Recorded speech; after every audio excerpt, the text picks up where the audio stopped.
just of the buildings, but of the development pattern, we felt maybe it's appropriate to move it to the pink along with the rest of the neighborhood. I think that makes sense. And the pink signifies Downtown neighborhood. Downtown neighborhood. you're which- proposing making the gold also the pink. That particular chunk of gold, yeah. Okay. And then we've gone on Second Street, I made a few notes, but essentially we've gone through most of the commercial corridor of Second Street and gone from what was downtown neighborhood and went to downtown mixed use, much like the central business district. That's the darker. Yeah, that purple to shade of magenta's hard to Yeah, see with the overlay. darker, which looks different on the maps than on here. Yeah, I think with the aerial underneath, the green kind of. So going along Taylor Avenue towards Buttermere Hill, once again, we didn't change it on this, but that's what my note here to discuss downtown neighborhood. Once again, it's a historic neighborhood, it doesn't currently have restrictions placed on it. We don't necessarily mean we're suggesting that we're going to, but to reference that it's a historic neighborhood, so. Nor is it on the National Register, right? Okay. Yet, or, that's not to say that it will be or won't be, okay? It's just not, right now, nobody's even initiated that Right. discussion. And that would really have to come from, a recommendation where the neighborhood would support moving that direction. Also, the National Register has no restrictions on property owners, but it does open them up to incentives that have gotten much more lucrative in recent years. So the thought here is maybe, especially with the work we're talking about doing on the rehabilitation of bridges that connect this area to downtown, that just kind of identifying all of it. And I would go so far personally to include Bell Point as a downtown neighborhood, because the history of the area and the development age of the buildings and the development patterns are all very comparable to when downtown was developed, and we're going to reconnect them, and maybe it makes sense to just kind of identify it as one cluster. I wonder whether we could have like I don't know if I'm the only one hung up on the downtown neighborhood with neighborhoods that don't, in fact, downtown.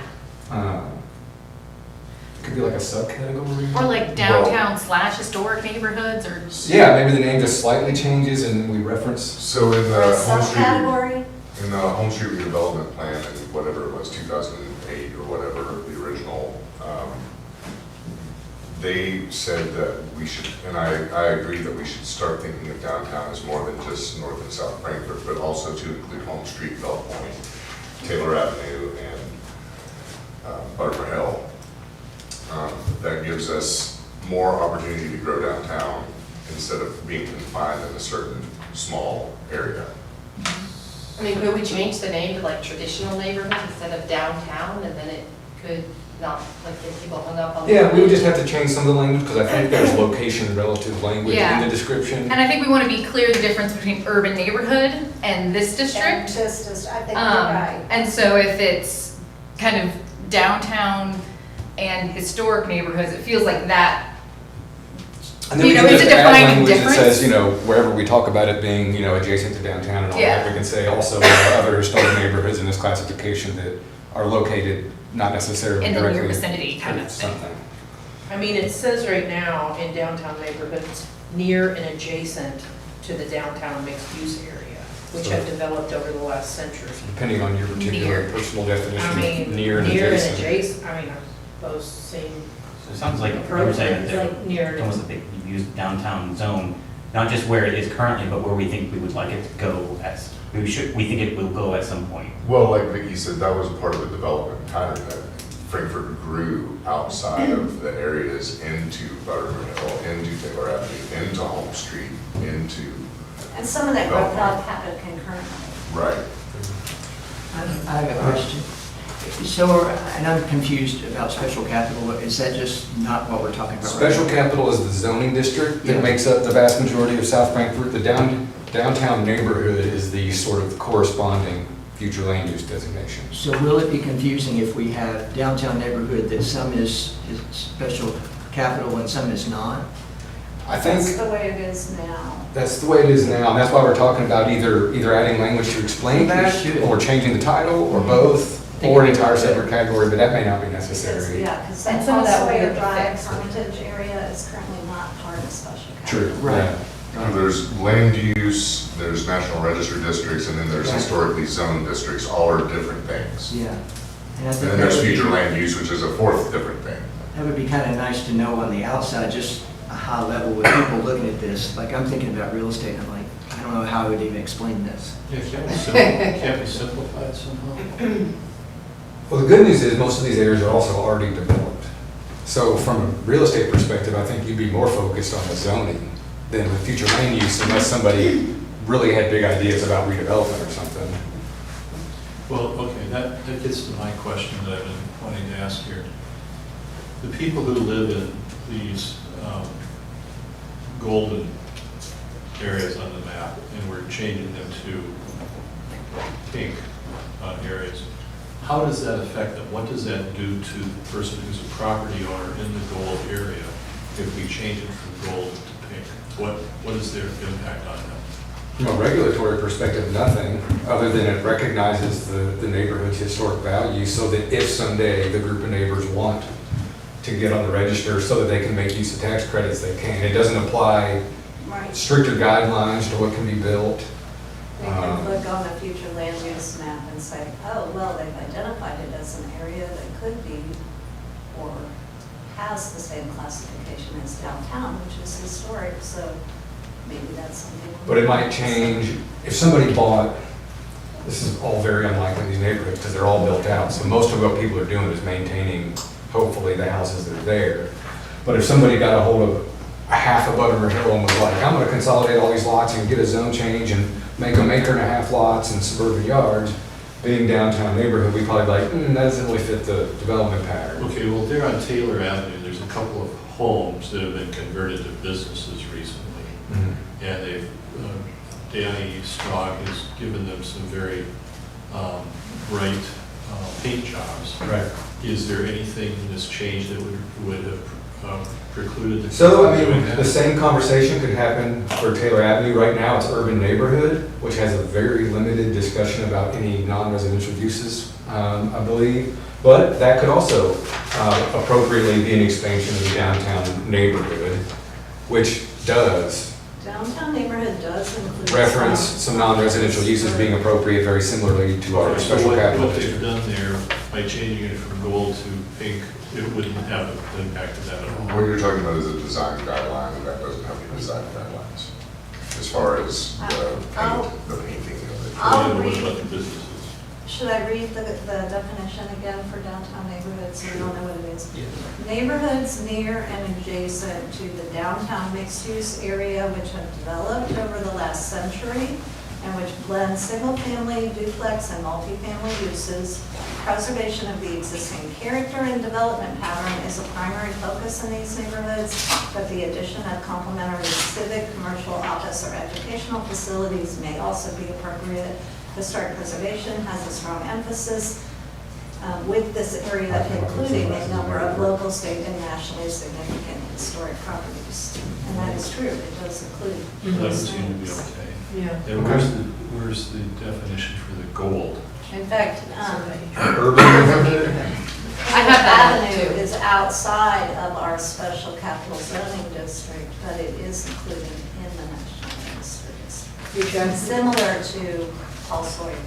Y'all want to hear the urban neighborhood too, because we're going to be talking Yeah, about both. of them. I have it up if you just, I have it in front of me. Okay, sure. So urban neighborhoods are neighborhoods within the developed areas comprised of medium-intensity single and two-family homes, elderly living facilities, multifamily, and townhomes. Urban neighborhoods should include sufficient pedestrian, multimodal transportation facilities and be supported by civic, educational, and parks and recreation facilities. There are urban neighborhoods which are primarily single-family neighborhood and others that include a wider diversity of housing types.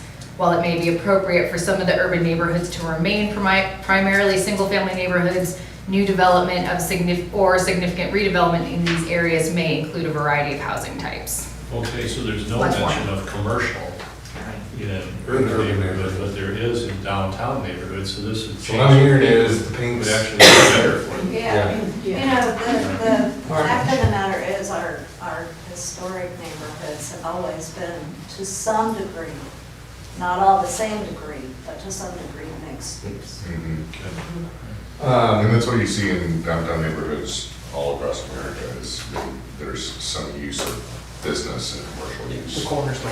Right. Yeah. You'll see here at Riverview Park, we got a whole bunch of notes. For some reason, they were civic, and we have changed some of these to parks, anything that was in the park that wasn't. And then this civic right here, the Bar Association, we went ahead and made it downtown mixed use. And another parcel over here went from civic to downtown neighborhood. What about, where's Farmers Market there? Farmers Market is here. In the park. So downtown mixed use in parcel B, parcel C, very similarly to the zoning, this was another discussion we had. Yeah, I want the- to talk about this. The border between downtown mixed use, as we come through here, here's us right here where we're standing now, Miss P's kids, the law office, this building next door to us, that became residential, 300 Washington. So our zoning includes 324 West Main and Special Historic, I believe. Yes, it does. This would be SG because it's a government building, but, so we included this parcel, the law office, and then Mayor Wilkerson's business, and we changed that from downtown mixed use to downtown neighborhood, and thusly have left the rest of this block downtown mixed use, but we had quite a bit of debate about Yeah. where exactly on that block that line wanted to be. Eric thought we should discuss this, and I will say that I do not concur with this proposal personally at all.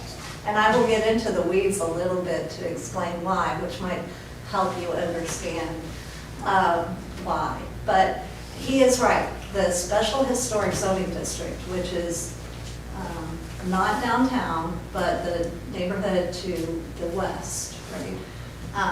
The border for that runs along Catfish Alley, except for the properties that face Broad Street. Those are considered part of the downtown business district, or Broadway Street, right? Like those little smaller ones where the former coffee shop used to be, for example, and all of that. Okay. Our Special Historic Zoning District was the very first historic district in Frankfurt. Okay, the first local zoning district that was historic. And it was based on the National Register designation for corner and celebrities, which is a district. It was designated in 1971 at the same time as the Old State Capitol and Liberty Hall were designated as National Historic Landmarks. And the neighborhood has, according to the federal government, national significance in a number of different areas, including architecture and landscape architecture. So that includes a lot of that area that has been marked the darker purple color that is the classification for downtown mixed use. I do not think the character of Washington Street fits with the character of the rest of downtown. And I think it would be a mistake to let it bleed into corner and celebrities, because all of that area is part of that nationally significant district. I think it would be a mistake to kind of signify a green light that we want downtown to bleed into that area, because the character is much different. If you look along Washington Street, the 200 and 300 blocks, all the way, there are two housing types, or there are two types of buildings. There are houses and there are churches. And then there's the AT&T building, which is a huge monstrosity that was built in the mid-1950s, which was a mistake for that neighborhood. So if they're all designed to be houses historically and are actually very architecturally significant, I think it would be a mistake on the future land use map to signal that we could see them as being something else in the future. Also, the Church of the Ascension, there's a brick wall at the north end of the property line. Those brick walls and stone, some of them are stone, they run throughout that corner in Celebrities District. They are a character defining feature. They are one of the reasons, or they were actually called out on the National Register nomination, and one of the reasons the neighborhood's significant for landscape architecture. So we don't want those things to go away. We want to make sure they're preserved. The uses along Washington in the 300 block, sorry, that's the one closest to West Broadway. Those are commercial uses. Across from the Church of the Ascension, we have the funeral home, we have the Milam House, we're going to have the hotel on the corner, right? But they were all conditionally approved, and I think that that is the appropriate thing to do in this very significant historic district. Not have uses by right that would put pressure on alterations to the architecture and then possibly denigrate the significance of the area. So on, we can just start Church of Ascension parcel, downtown neighborhood. I mean, downtown what mixed is, so you explained sort of why you don't like this, but can you be clear about what your recommendation would be? I would keep it essentially the way it is, which is to make them downtown neighborhood like the other side of Washington Like the Street. pink, hot pink? And let it go to Catfish Alley that way, which better follows the boundary. It doesn't- Essentially- It's not exactly the boundary of Corner and Celebrities. We still have a couple of buildings in Corner and Celebrities that are in the downtown district. But it better follows it, and, but I think it's perfectly appropriate to keep those smaller parcels that Broadway. face West Broadway part of the downtown mixed use. I agree with Vicki. I think it sets a bad precedent that we would allow the bleeding into the Corner and Celebrities, which is an extremely, like she said, nationally significant. Okay, I'm District. a little bit confused. On the 300 block from Main Street up to Broadway on the west side of Washington, that is all commercial. In the 300 block, it is not built or designed commercial. It But is it is- commercial uses It that is- have been conditionally approved. So since that entire block has been conditionally approved as a business, as businesses, then why would we make it part of the business district? Because we want just as easily, or I think we would also encourage the restoration of them back to housing. We have a housing shortage, we have demand for housing in this particular neighborhood, very, very high. It's gonna be a lot easier to convert an existing single-family home into a house than it is some commercial building. And, you know, this is more about the character visually of the street and keeping that character, even if you conditionally allow changes in use.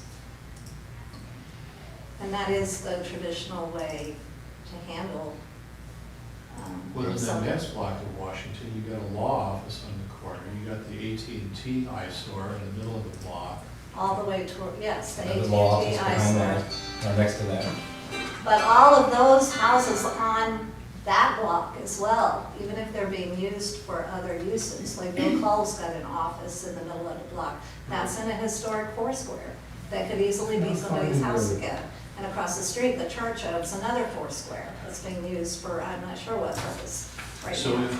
if we change it to downtown mixed use, then you're saying Bill Cole's law office could not be changed back to a residence? I am saying that what you end up doing is putting pressure on, you're making it more likely for it to change to commercial in the event that, say, we have a natural disaster and we lose some of those buildings. But Vicki, it's Say- already commercial. You're saying put It's- pressure on it it's to con- change to It's commercial, but it's already. conditionally commercial. It has been reviewed, and the public and the board that reviewed it approved that those uses were appropriate. If you change it to a different category where it becomes central business, then a lot of large, intense commercial uses become This is not, opportunity by right without any review. Review, right. What happens if that person sells the property? Uses are not transferable. Right. Conditional uses are not. So it automatically transferable. reverts back to a residence, whether the person So the buying next it. person would have to apply for conditional use for Yes, whatever and business they that's the way it want. works right now, yes.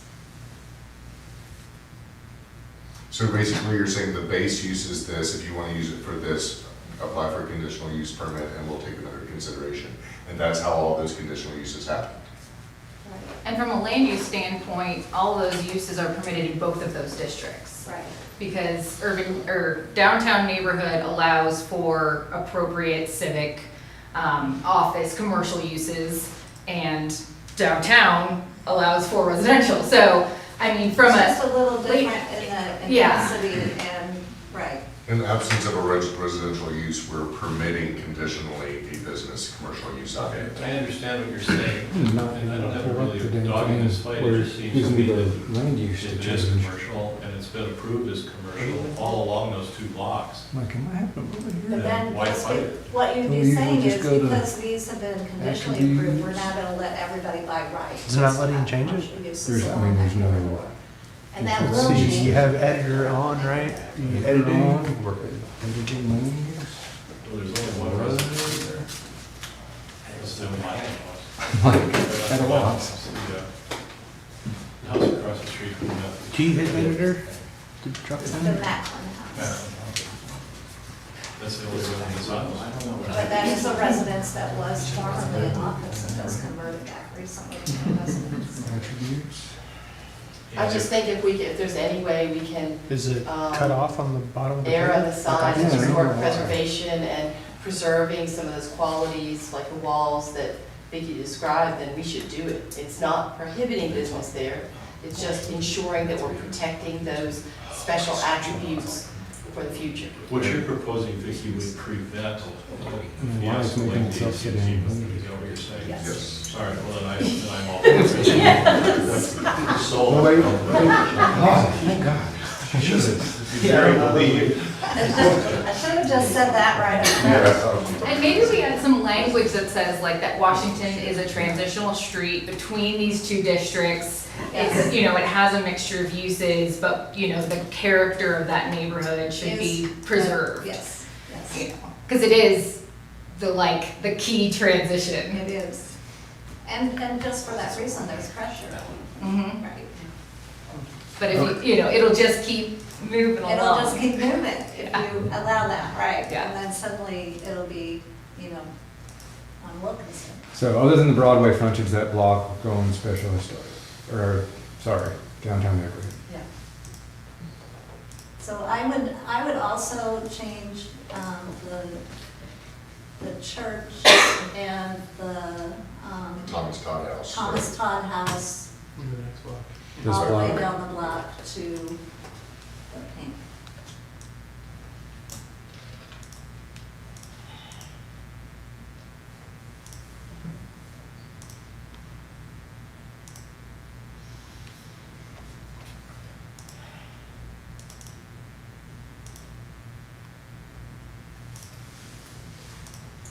And bam.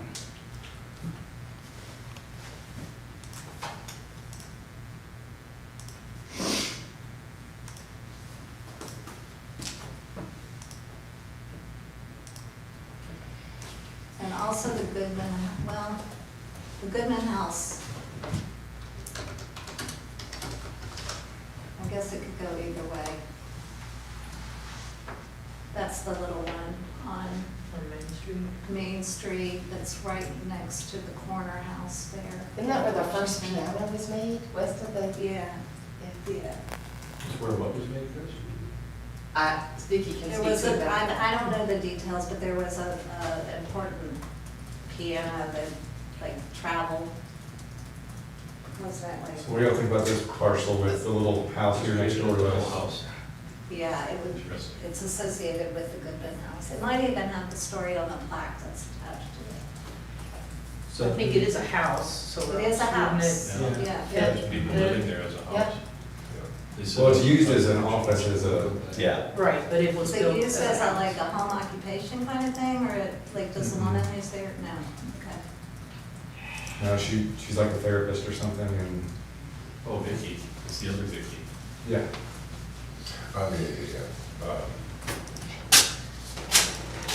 Hayes, Vicky Hayes. You wouldn't know, she's my neighbor. She's a sister of mine. All right, so, got that block. So you changed the fiscal court parking lot as well? Yes. Thank you.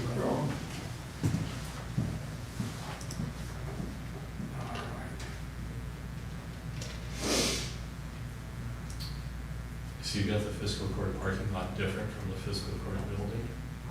I only did that because it was the parcel that surrounded the tiny little house, so it seemed like picking one and not the other was a bit nonsensical, even though we know the county owns the parking lot, so. Just look goofy on the map, Yeah. basically. Sometimes you just gotta make those calls. So Credit Union and the Broadway Hotel property up here were downtown neighborhood for some reason, so we changed them to downtown mixed use. And then you see this block, we haven't changed it on the map yet, but it's a whole bunch of parcels with nothing on them that's on that hillside. And the city appears to already own them, so we're gonna change that, knowing that we have our trail and that kind of thing, from civic to park. Yeah, with the expansion of East Main, I remember with the housing area. So help me out. So that's where, like, there was a long time ago, there used to be a florist. Is that where you're, that going down the hill? I'm Close. kind of unsure where that is. Yeah, kind of between that little It's like building behind that. and Uh-huh. East Broadway. That's all vacant lots now, but probably many, many, many years ago had little houses or something. Okay, yeah. Another urban neighborhood back at Lindsay Avenue. We haven't changed it on this. I don't know if, so that's for the group two. Does this similarly is an older neighborhood? Your thoughts, Vicki? I haven't really evaluated that neighborhood up close. I know there's housing that dates, to the 20s, but there's newer things as well. Maybe leave it for the moment. with- Maybe leave it for the moment.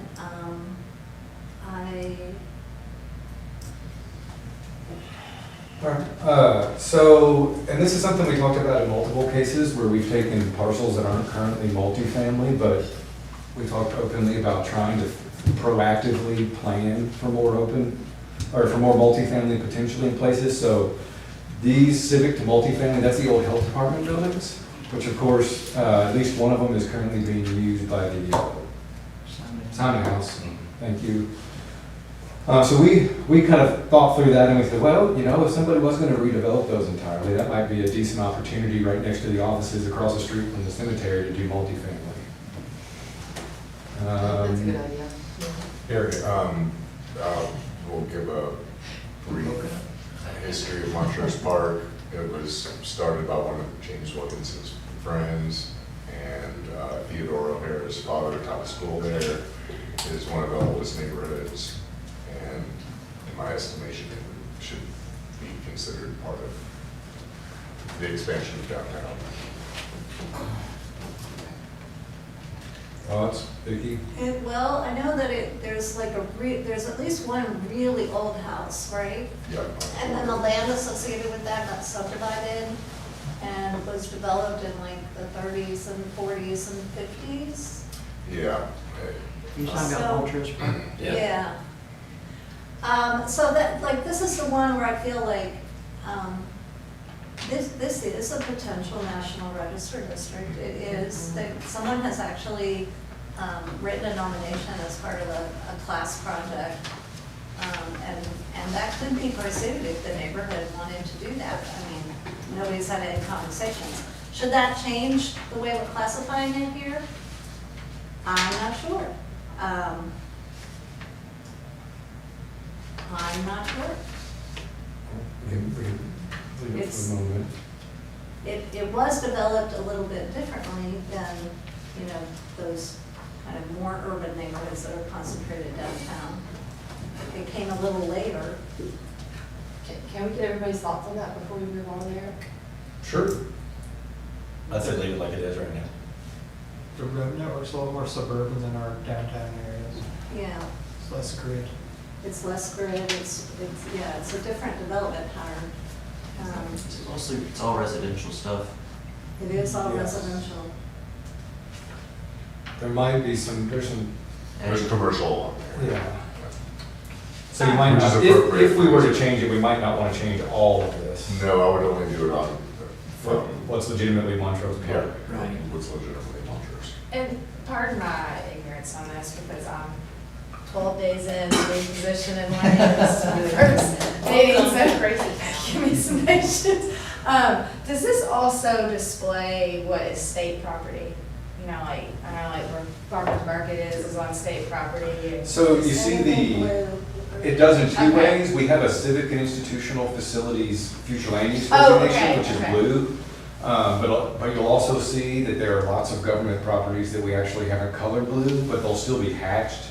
So we know they're still publicly owned, but and like the farmer's market, I believe, is hatched, but we colored it green.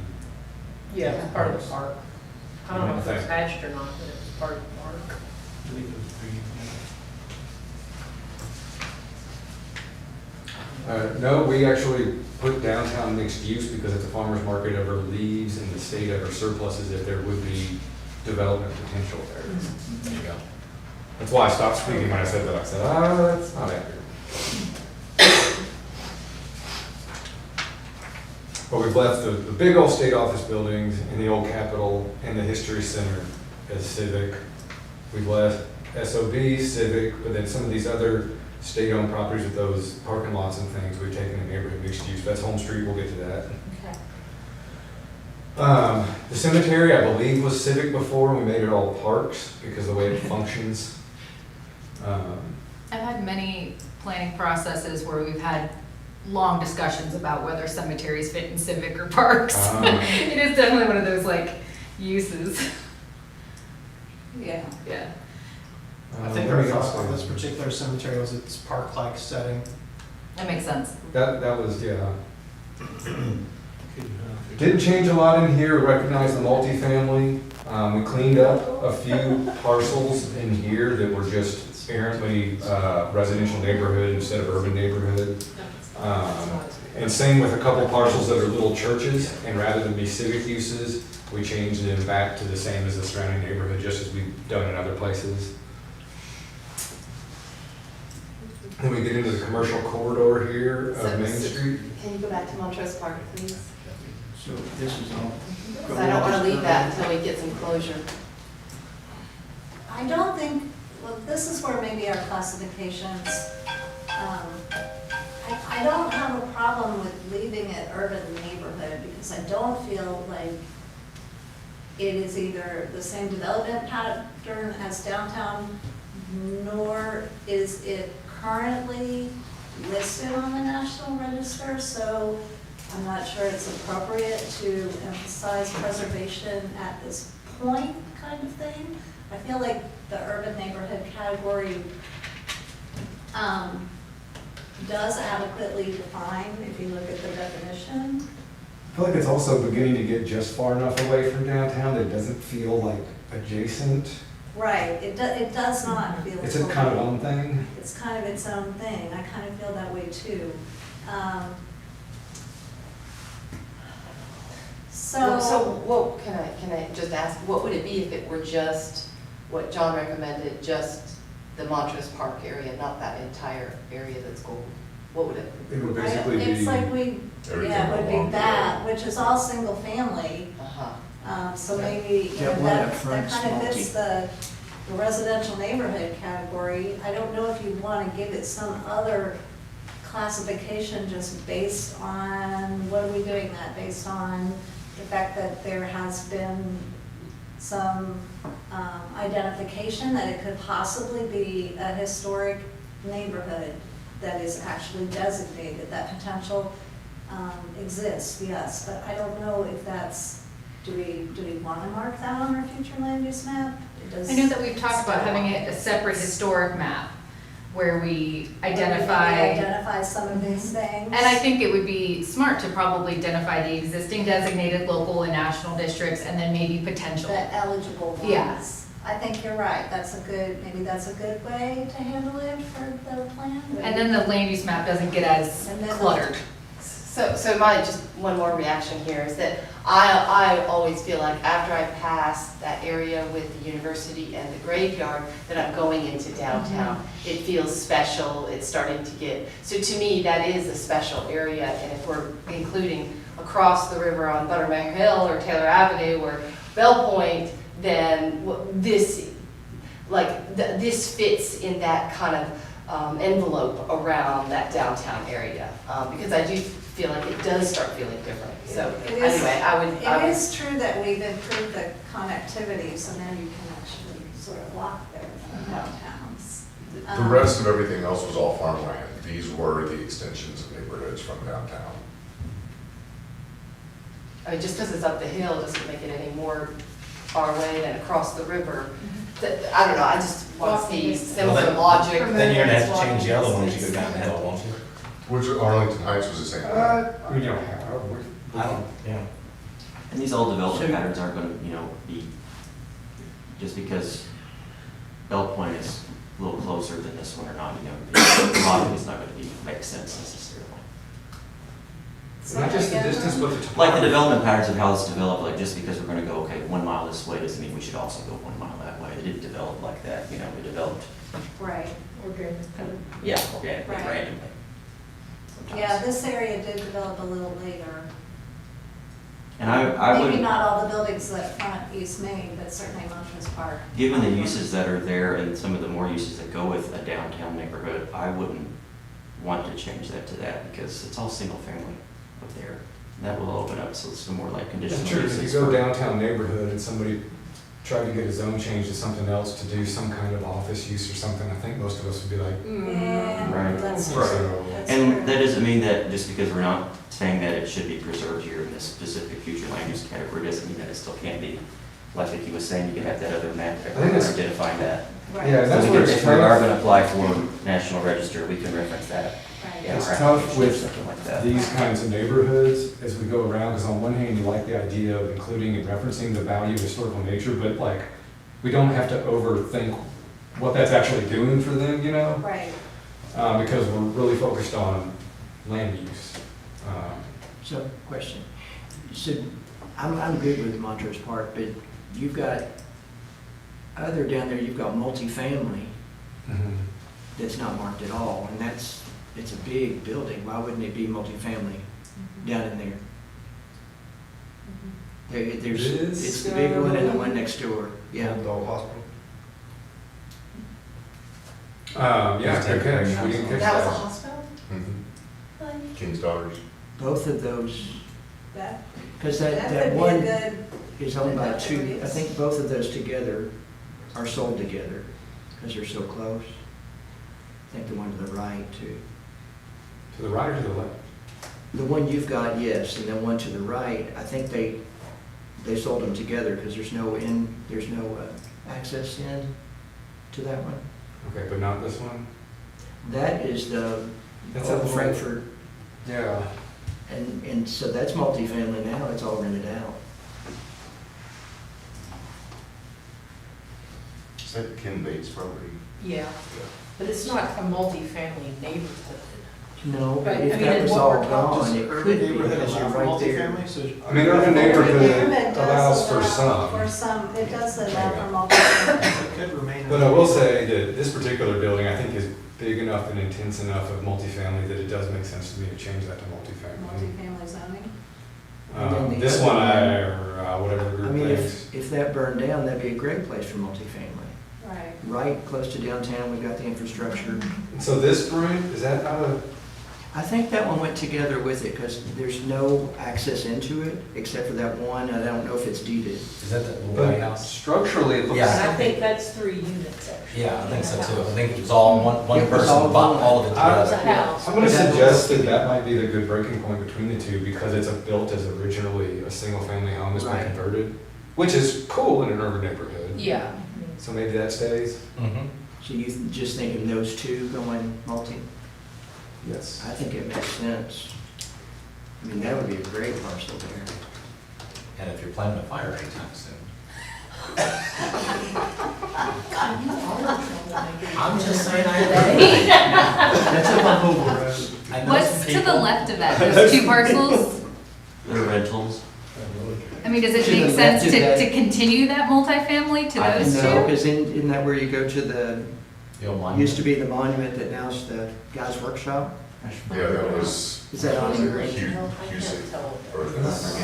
So I don't know what those two are. Yeah, that looks like a building and then a parking lot. That's that building with the green roof. That's kind of part of this complex. isn't it? Okay. Yeah. Okay. Yeah. Yeah, then I would we'll think all capture of that. it. Yeah, I feel like it just kind of, you know, it's broken up by just having those two on the end. It would make sense if you kind of just like Right. could take all of that, and if a developer That'd be came great. in, they could have.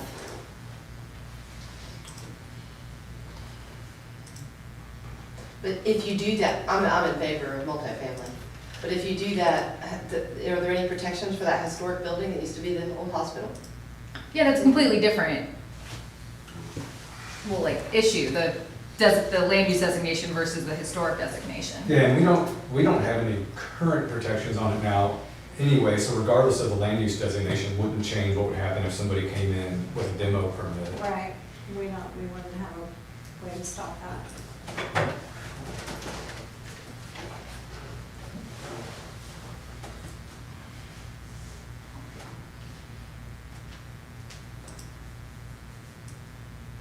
Okay. And you got multifamily in front there too.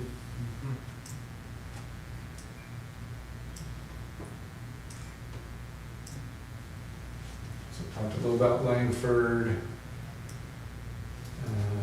multifamily, and then where we begin to go back into neighborhood mixed use for the commercial corridor.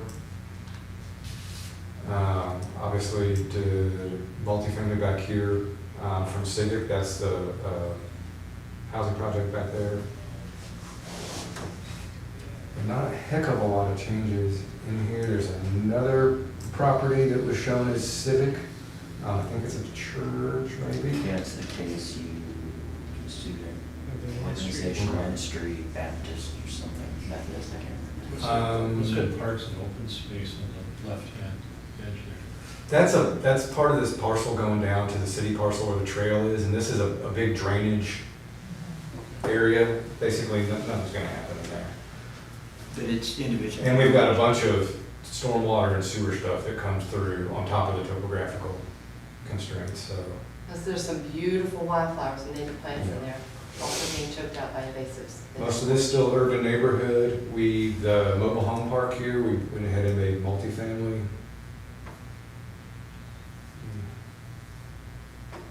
Going, so, same pattern, neighborhood, mixed use, and then back in the urban neighborhood. We changed Green Hill Cemetery from civic to park, much like the other cemetery. But we did leave this corner lot, even though the likelihood of it ever developing is fairly low because it has access issues, but we went ahead and made it neighborhood mixed use. So, another discussion point were these tracks that are kind of hard to get to and haven't developed. Some of them are owned by, there's like a house here and a house here. I think because they were empty for some reason, it started as parks, and we kind of looked at them as, you know, or should that be residential neighborhood like everything around it in case something happens to redevelop it? Or maybe because they're heavily wooded, even though it's not a park. Preserve it as open space. Hmm? With this designation, it also could be preserved as open space. How close is that, like, or what's the reference point to East Frankfurt Park? I mean, I know it should be kind of close down there, right? You're a ways. Here's East Frankfurt Park, right down here. That's privately owned land you were talking about? Yes. And so like adjacent landowners own it? And it becomes one of these things that I would argue is probably not terribly meaningless because this street network to serve this, and I don't even know about sewer, but to get back to these, this right here doesn't exist. That's what I want. That is not an improved right of way. So there's multiple reasons why this hasn't developed, so even if you make it residential neighborhood, in case something large redevelops that whole area, it is likely to stay in the near future. Can you Exactly show what us it is, the- like, one of those, there are multiple reasons why nobody has built it. Can you show us the contours, please? Sure. I mean, it seems weird that it's So- right in the middle. Well, it's right now, it's probably. If it's what I'm thinking, because it used to be when I lived on Rowan It gives it the bottom of Acres, the table there. Well, there are houses that close to the state recently. own a few acres behind, and then the wooded areas behind that, and there's neighborhoods that surround it. Is that what I'm thinking, that's behind Rowan Acres? Yeah, that sounds like it. Because that's, Yeah, because there's rolling acres. yeah. And you do have houses that kind of line up to it, and they may own so much acres behind them where it's filled, and then behind that is the wooded area, and it's just these, the houses just kind of surround it. Is it just not developable because of that topography? There's not like real roadway. That was so tiny. Okay. Lady trying So you to said that road doesn't exist. So, manufacture a house out there and So it's actually pretty flat-ish, you look So at this hill shape, how but do you get access to these two properties? Yeah. come back here and the road ends, Road in, so how do you get access to this property? you don't. You don't. There's a drive, it's actually, this guy's driveway is right here and it ends somewhere here. That's a drainage area, right? And then that's the big drainage area. So it does make sense for these two to be zoned the same as this, but not these? I mean, I mean, why I'm- would this be the same as this? I'm starting to think that it makes more sense for these to All of follow everything around it. Yeah, it should be. Even though we know the likelihood of something happening. That's on what I was this trying to figure out, surface. why would one be one and the other? Cool. I mean, it's a lot, makes a lot more sense to build something else there. Yeah. I mean, it may not have a road right now, but it's sure real close to roads and, Right. and I mean, Yeah. a lot more than some other. You're already surrounded by houses, it's a Yeah, great it place just for seems houses. weird that Yeah. it hasn't. I think Thompson Street there, you see, probably, but there's such a drop off there at that bluff that. Oh, I Yeah. see that bit. I'm wondering if that Thompson down should just go red like the other side. Which, where? Thompson Those are- Street, that's where State Farm is, and it goes down the hill, it's pretty steep, but Yeah, those it's are all right by houses. Green Plaza or whatever that's called. Oh, yeah, where? Oh, that's, yeah, Where I Harris's know place where that is, that's a dead end back there. Is that before the church? So Yes. right next to this, where it says Civic to RN, is a little lot at the end of that vendor drive that I think was owned by a church or something, which is why it showed up as Civic in the original map, so we just made it residential neighborhood like everything what around are it. you pointing at here? Like literally right next to where I'm selected. Where's your cursor? Oh, Those east. teal. It's not. This track right here, Oh, okay. yeah, You said it was owned by a church? yeah. Yeah. While I'm doing these, you'll notice Civic to multifamily there, that's the church there where everybody sleds at. Oh, yeah. And so we kind of talked about, is that, you know, if it ever redeveloped an opportunity for multifamily as you go back into that other, so we changed that to multifamily. Not that we necessarily think the church is inappropriate, but.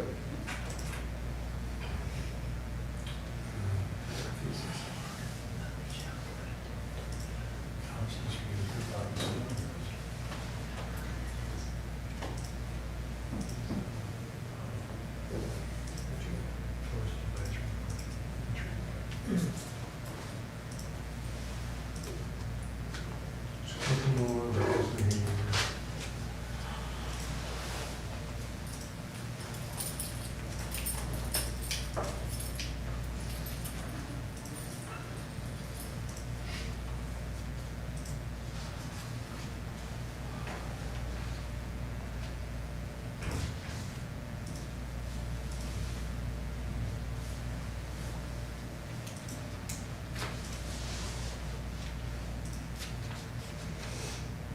What's the light blue along Atwood Avenue? It looks blue with the The hill shade, I think it's. little shade, but I think it's park open space. It's just a drainage gully. There's sanitary sewer that Okay, runs that's through what I there. didn't think that it was. It's so kind of like these, like you can kind of make it whatever you want. There's not much gonna happen in there. You think we ought to go ahead and turn that yellow as well? Not if they're not buildable, just leave it like that. Yeah, and I would do those two small parcels below it too, just green. There's nothing gonna be developed right there. Where? The other two small parcels below the two that you've got green. They're currently yellow. The one at the end of Elton.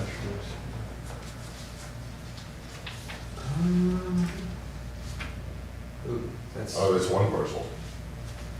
The boundary line. Yeah, there is a home on it, so I'd probably leave that alone, even though we know there's, I mean, there ain't anything right back there.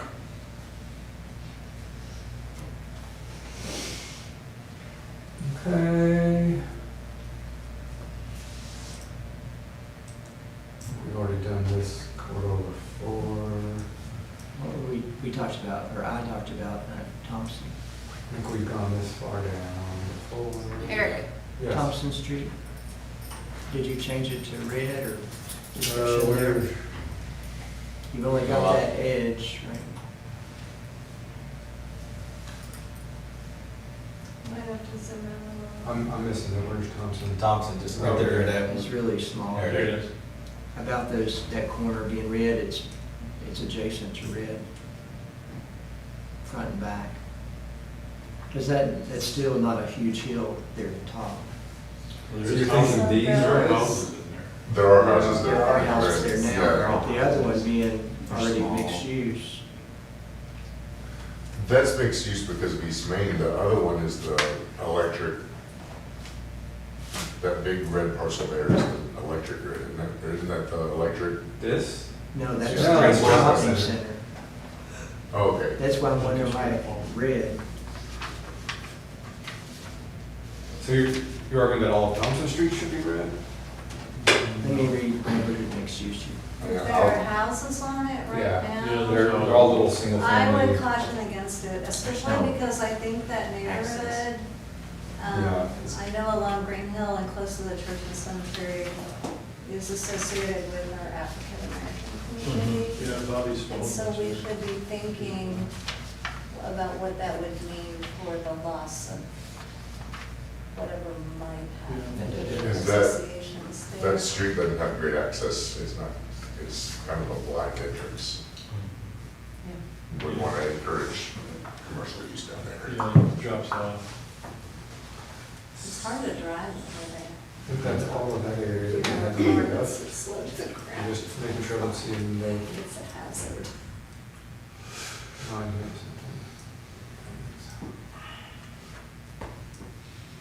Oh, no, this is, okay. So, much like we've had in some of our other discussions, you'll notice up here, this is typical, that's a church, but we went from civic to neighborhood mixed use.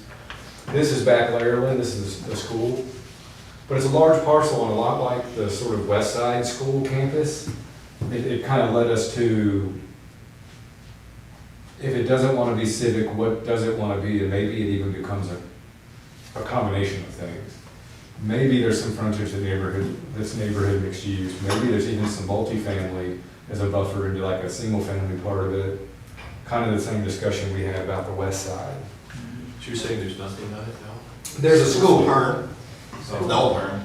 But it's a pretty large parcel, and if it ever, for some reason, the school did sell it and it redeveloped, Yeah. it's got access to a light out here and connection back to the single-family neighborhood, so you could see some density happening in here potentially. Can you show us like And the we're street doing a view? sewer project, either currently or about to run a new main down here to serve some of this, so. Just the, like, the satellite imagery or the street view, so we can see like the current houses on it, the current open space? I just want to see that because I think it makes sense to change it to multi-family or other things, but I think some parks need to be preserved there. It's like smack dab in the middle of a whole bunch of development, and there's not a lot of open space accessible to. So, but, anyway, I would lobby for some parks and open space in that.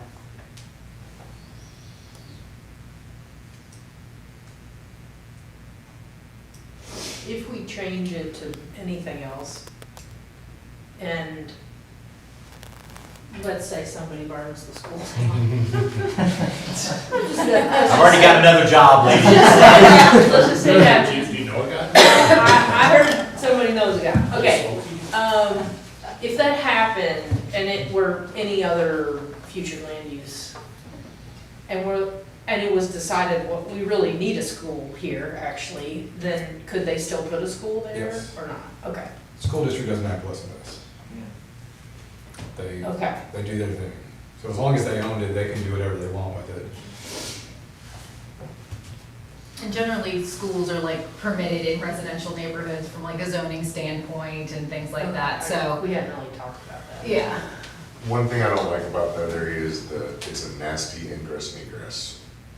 Yeah. It is nasty getting to the gas station and the Walgreens and, I mean, I don't know. It's already a mess, you, is It's that a what you're mess. saying? And it's being right across from Bad. Kroger too, is just adds to it. I think we have to. It is true with the look access long-term. management at that gas station doesn't. Long-term, So then you is could that buy where the like school on buses Sunset. come in? Lara Lane? Laura Land.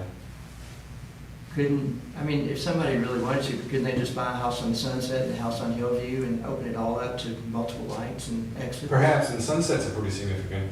Yeah, it's a wide I street. don't think we should limit it just because of that. I mean, that's doable. And obviously, twice a day, there's significant traffic that goes in and out of there. It looks like there's an access in the bottom end of that line. Mhm. There There is, is, yeah. from, So how That's where about, the bus is usually. how about Right. staff get back on this one, just like the one on the west, and we'll Yeah. kind of put a proposed combination of land uses and see what you guys think the next. okay. Well, yeah, from a future land use standpoint, the school is taking it, it's not using the area on the lower left as athletic fields or anything, right? It's just open, Correct. So for future land use, it seems like there should be a better use than just letting it sit there, unless you want to make a park. Having a park next to a school makes a certain amount of sense. And even when you develop, remember too that our current code enforces some amount of open space in major subdivisions, and I'm sure our future development code will also. So that doesn't mean that there wouldn't necessarily be provided some open space if it redeveloped. So this parcel was shown as rural farms because it's, I guess, larger and undeveloped next to this. Well, But it, Eric, can we go back to that school property? Are there any, tennis courts, pickleball courts, is there anything like that that's in the city's plans? It's like we need more of that in our residential neighborhoods. Seems like that would be a great place to put it, right next to a school. Well, you're really close to these current plans. Does the Parks Master Plan have any of these areas identified for? I don't recall seeing that it was. It just calls for asking wanting parks in the middle of subdivisions, everybody to have their own little neighborhood When park. they did an analysis of like our coverage No, it of parks exists. adjacent to things, as I recall, we actually, from a geographic perspective, did okay. And I want to say that if any region would appear to be the least served, I feel like it was like southwestern Franklin County. But even by their analysis, I don't think it was like terrible. But, and I'm speaking off the cuff from a document I read a long time ago. All right. Sorry. Keep going. So, yeah, this was rural farms, it's undeveloped, it's owned by the same person as this, and has road frontage that gets to it, so we went ahead and made it just like the surrounding neighborhood in case something ever happens. Is that in Cardinal Hills? It did, Yeah. you go down Flamingo, Yeah. it goes straight. Is that the east-west connector? What is that? This is the east-west connector, yeah. Yeah. That's the train track, The train track tracks. running Oh. below. Yeah, it abuts the rails. And then, This mixed-use parcel, or, sorry, multifamily parcel is already multifamily, just like that. Yeah. Yeah, so the development out here at Sauer and Flynn was showed up as civic because a lot of it's government owned. So regardless, we made the entire area minus the city's property down here where the Humane Society is, and then the Palm Springs Nature Reserve. yeah, left it parks and open space. And we did that basically all of this, and we also changed this all to neighborhood mixed use, these undeveloped parcels. Okay. This tract and this tract are together. We did a zone change to commercial some time ago, a couple years ago, for a proposed like assisted living facility there. I'm not sure if that's gonna happen, They're meeting about it today. Cool. But we went from Park Civic to neighborhood mixed use there. It's currently zoned CL. And we're circling back. Any possibility on Old Spring Creek for more multifamily, because you got it across the street? Like where all those greens are? That's the stream that's, Do you mean on the left side Yeah, of the there's, road? there's a flood zone down here. I'm on the other side. Like the light yellow. That's what he's talking about. Right. Yeah, that side. This goes down a hill, and these lots aren't real deep. Is that rural residential? Yes, because then you come down, You've got more houses on Spring. Eric, I have a question. yes. So the red, the neighborhood mixed use, Mhm. what kind of access would that long finger of, how would they, So does that we, make sense? and we talked about this because they are connected. The likelihood though that this, because of multiple reasons, topography, sewer, and yes, access, because you have to come all the way out to like the park entrance.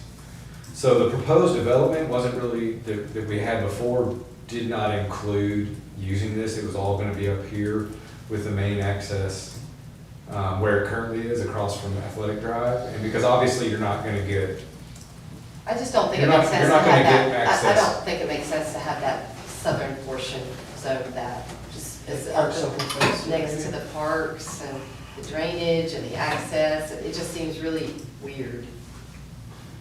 Is it part of that property above? Two, you get two. It's not being consolidated. I'm saying because that would count as green space though, if they wanted to count it as. Right. So are we thinking open space? Well, it's connected to the, that connects, I mean, I don't know, it seems to make more sense. Is it developable? There's definitely topography challenges. it'd be a challenge. So Yeah. that's what I'm saying, so it would only be taken If- into consideration if somebody gets the other land I mean, the to big- call it their green space, so they can get green Yeah, space counted. or because they needed a second connection, because they're doing something of a certain intensity up here, that Right. you might just figure out a way to run a road. Is this the site where the Humane Society was looking at one point? Mhm. No, I don't think it is. Their site, it's directly adjacent, this is down at the bottom of that hill, that turn where this ends, and then this begins the state's property. And that was where they proposed at one time, but similar to this, they had issues because they had to go through a ton of rock down to Yeah. sewer that was way back here, and it was just gonna blow up the whole thing. So, What's that purple? so that was my next topic. That is an existing little like junkyard salvage Oh, yard yeah. from a future land use perspective. Yeah. I don't know that we want that to be industrial there. rural, No. Yeah. rural residential. Or at least match what's above it. To be rural That's residential. our residential.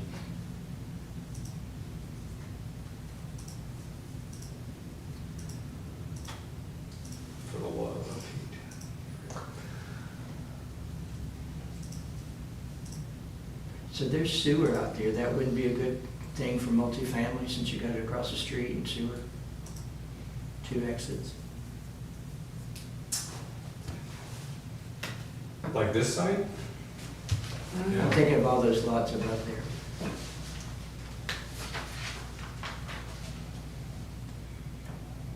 It's next to parks and open space, this would make a good place for multifamily, they'd have.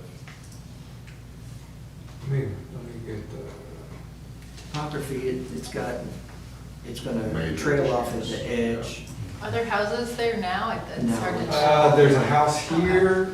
Yeah. Are there two houses or just one and the rest of these I are? think there's just, Basement. Okay, there's so another there's three not- that's five, but the one where it's big is one house. Or RD, RC or RD, something like that.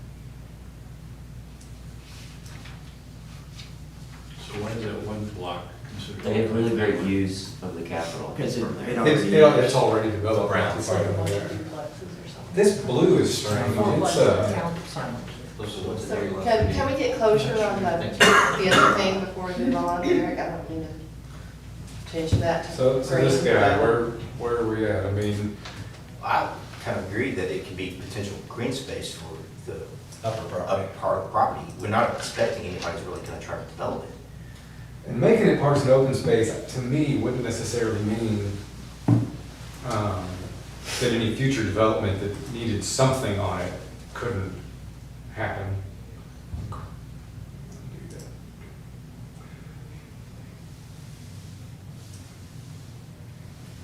Okay.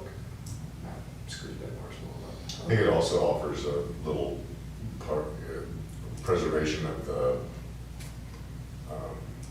view shed, you know, the forested buffer, kind of.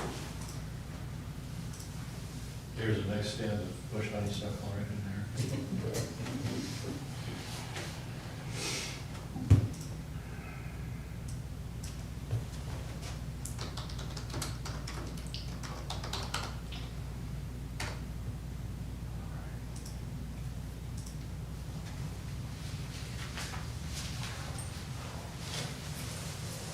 So when they purchased that just now, they only purchased the one track? No, they They go purchased, both. they own both, yeah. Right, already did that area. So were we, sorry, but weren't we talking about changing that from rural residential to Where they're still on that- multifamily? They're still on that one Oh, piece that he that's just what I'm checked. talking about. Yeah. And the blue across the street too. Yes, the blue, thank you. Don't want to miss I that. don't think you can, So I guess the state owns those? No? Looks like a church. Okay, the There's a church, church which up is the why it's trail. blue. And these two are vacant, they're kind of digging around on them, so I think those probably would be the multifamily because they're flat-ish as well. yeah, it looks like they're putting fill in.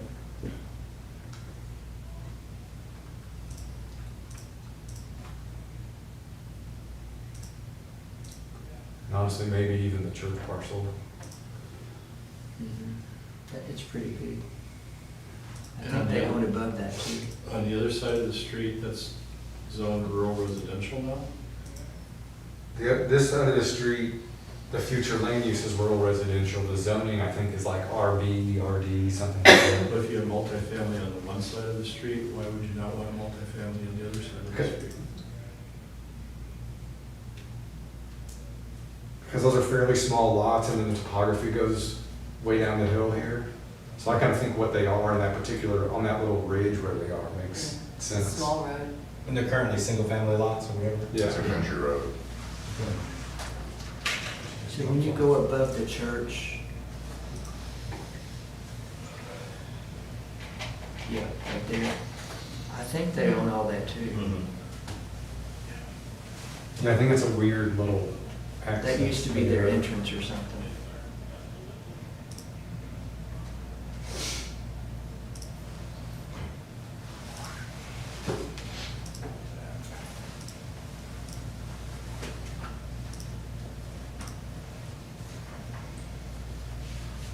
Let's see what this is.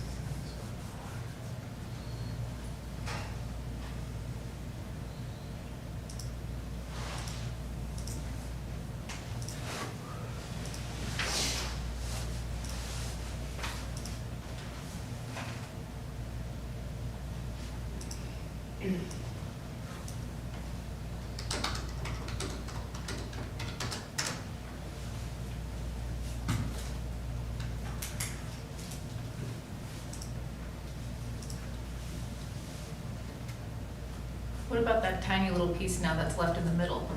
There's three lots in there. Three teeny tiny houses. But I mean, I guess you could move the, they just seem out of If you place bought the now. whole thing, They yeah, don't I mean, use because that that's road. some weird. Is that a little- road on the side? it is, but it's it's a used to. something. Do you think Used those to go be the around as road to well? the church. Yeah, as well. It's an English at least. I would change those too and let somebody buy all Yeah. that. Yeah. I would be mad if I lived there and surrounded by multifamily. That might Like have a lot of been those an people old that- end of the road and they just Mhm. Straight it down. bypassed I it. think that'd be better.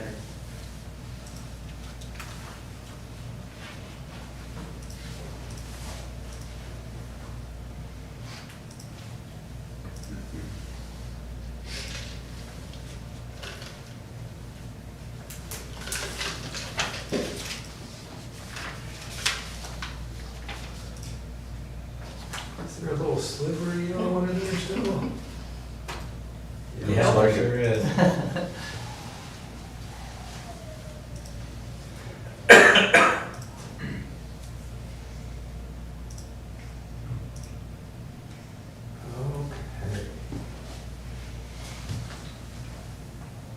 go walk us around Wilkinson, and then we'll pull up Old Home Street, and Yep. and Liz can show us what work we've done.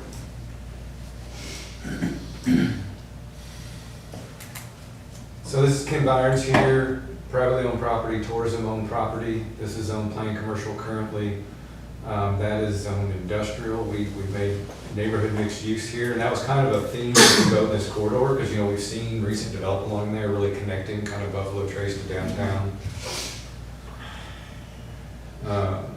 So yeah, anything that was in here, in these commercial properties, there's like one house in here.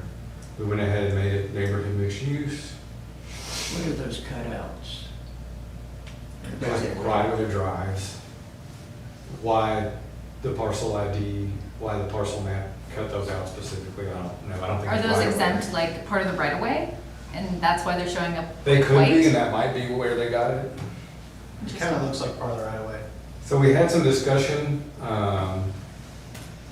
of the school property back here. It's a school board, that's Yeah. where the old Wilk used to be. And we thought, okay, well, once again, another opportunity over here maybe to expand multifamily.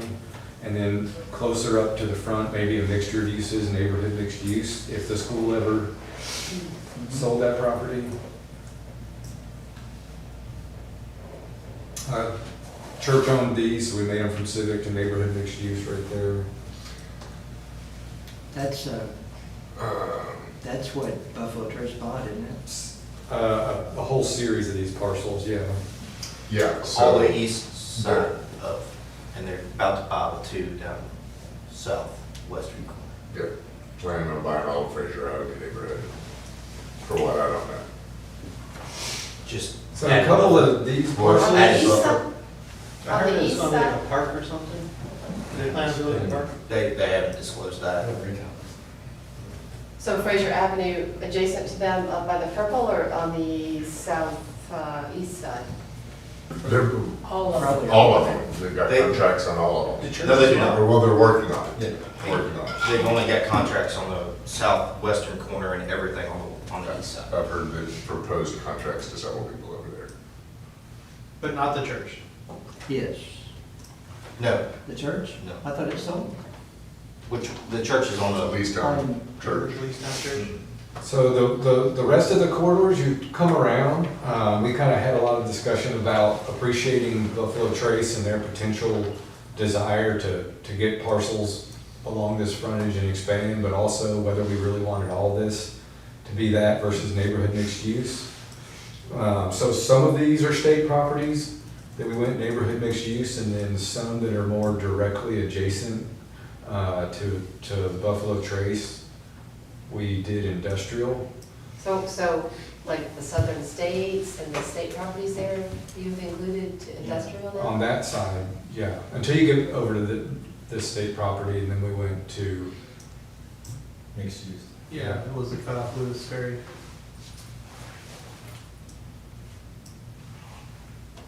this was industrial over here on Riley Road, where there's some commercial strip centers and just commercial lots. So we went to neighborhood mixed use.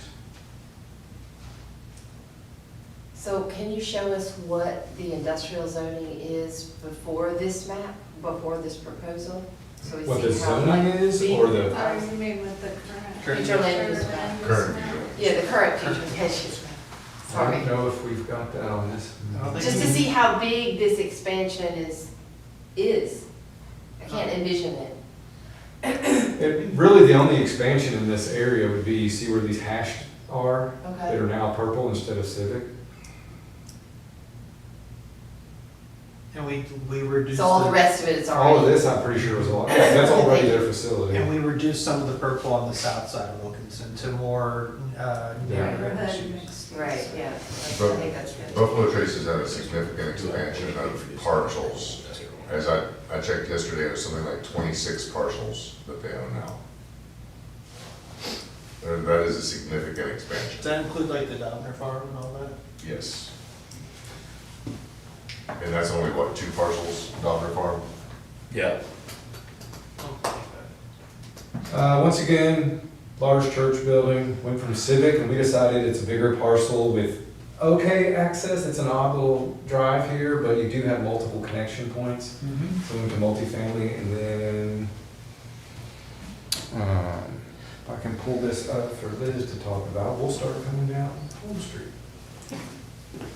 I was just trying to see if I could figure out what the last comp plan called Buffalo Trace, because I'm,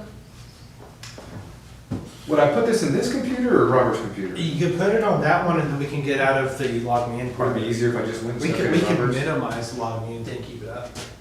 Let me see if we can do that. That'd be easier. Or should we just stick it in Robert's computer? His office might be locked. I'll check. so it's hard to tell with the old map, but I believe Buffalo Trace was shown as industrial in the old map. We could Sure. look at the boundaries of how that's changed. That's fine, I think they answered my question. Okay. But I think the question that we should ask ourselves is that the bowl is the only area for downtown to expand into. And do we want industry to expand in downtown, or do we want the ability to expand downtown into downtown? So that is the question I'm posing. But it sounds like, correct me if I'm wrong, Vicky, but it sounded like the changes that were made changed some of it from industrial to mixed use. Neighborhood to neighborhood mixed use. Yes. Neighborhood mixed use, which is better. So I think the idea is. Sure, no, I'm still, I mean, I think the question still needs to be asked in a larger. Yeah, I hear you. We talked about making, indicating that we want that area to be a better gateway to town and have more attractive development than what's there. Right, and rebuilding the county road department over there is not going to, the inviting atmosphere of welcome to downtown. So, but nobody listens. All right, you want to talk about Home Street? We might have people we should add to it.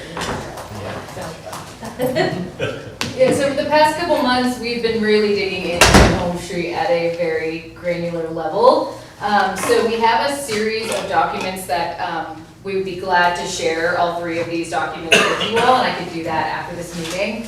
But we have a whole document that goes into the historical context of the corridor, and again, I don't want to get bogged down into these, but I can kind of give you a sense of, we looked at hydrology, the geology, the slopes, canopy, natural systems, the history of development, all of these things, how that kind of goes into it.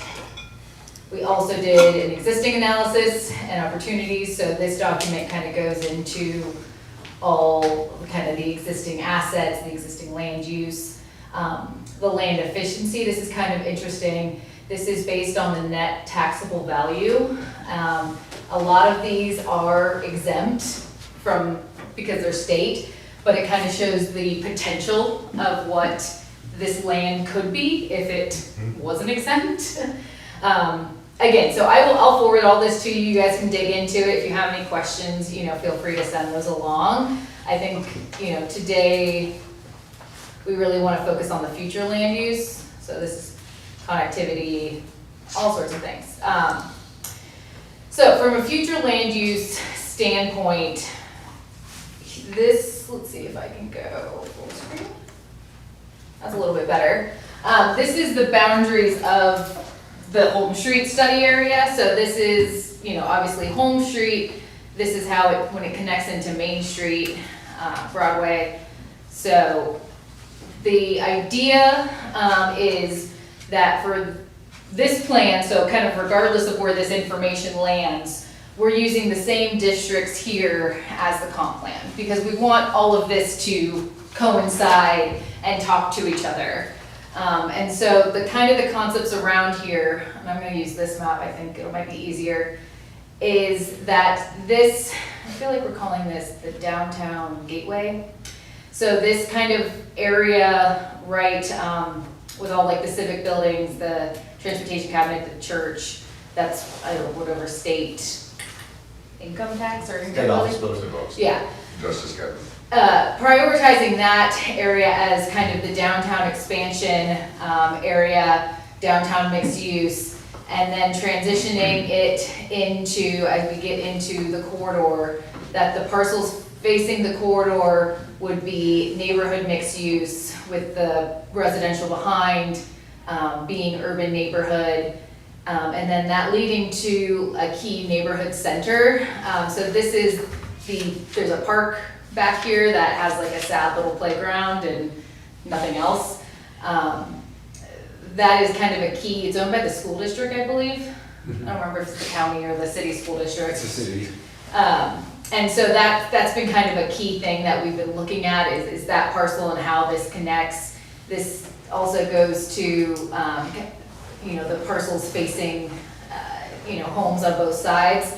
So kind of focusing in as this being kind of like the center of the neighborhood, a place where there could be like multiple uses, you know, a parks facility, you know, things that would provide resources to the community. Opportunity for future multifamily within that mixed use area, because we have a large undeveloped parcel. Yes.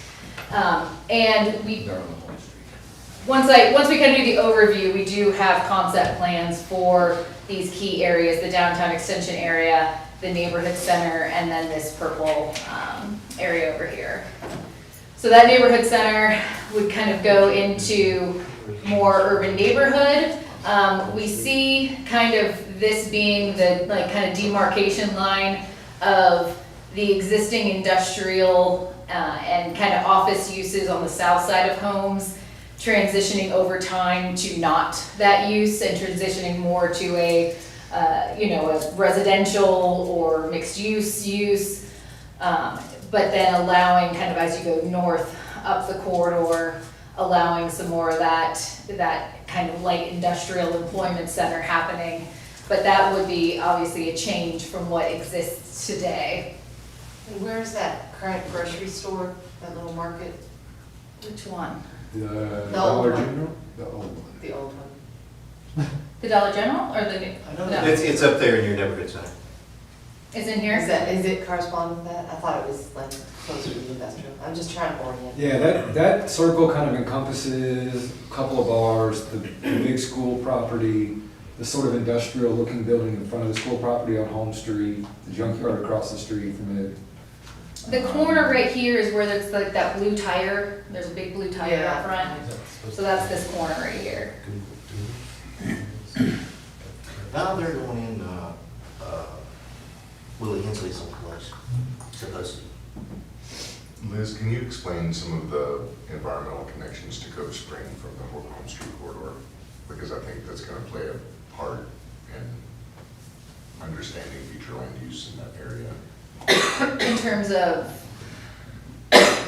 how we're connecting to the park. That Home Street corridor is one of the biggest polluters to Cove Spring Nature Preserve.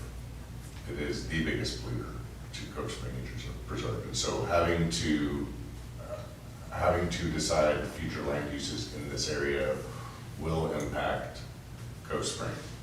What is the source of the pollution along your Drainage. From the streets? Not a point source yet.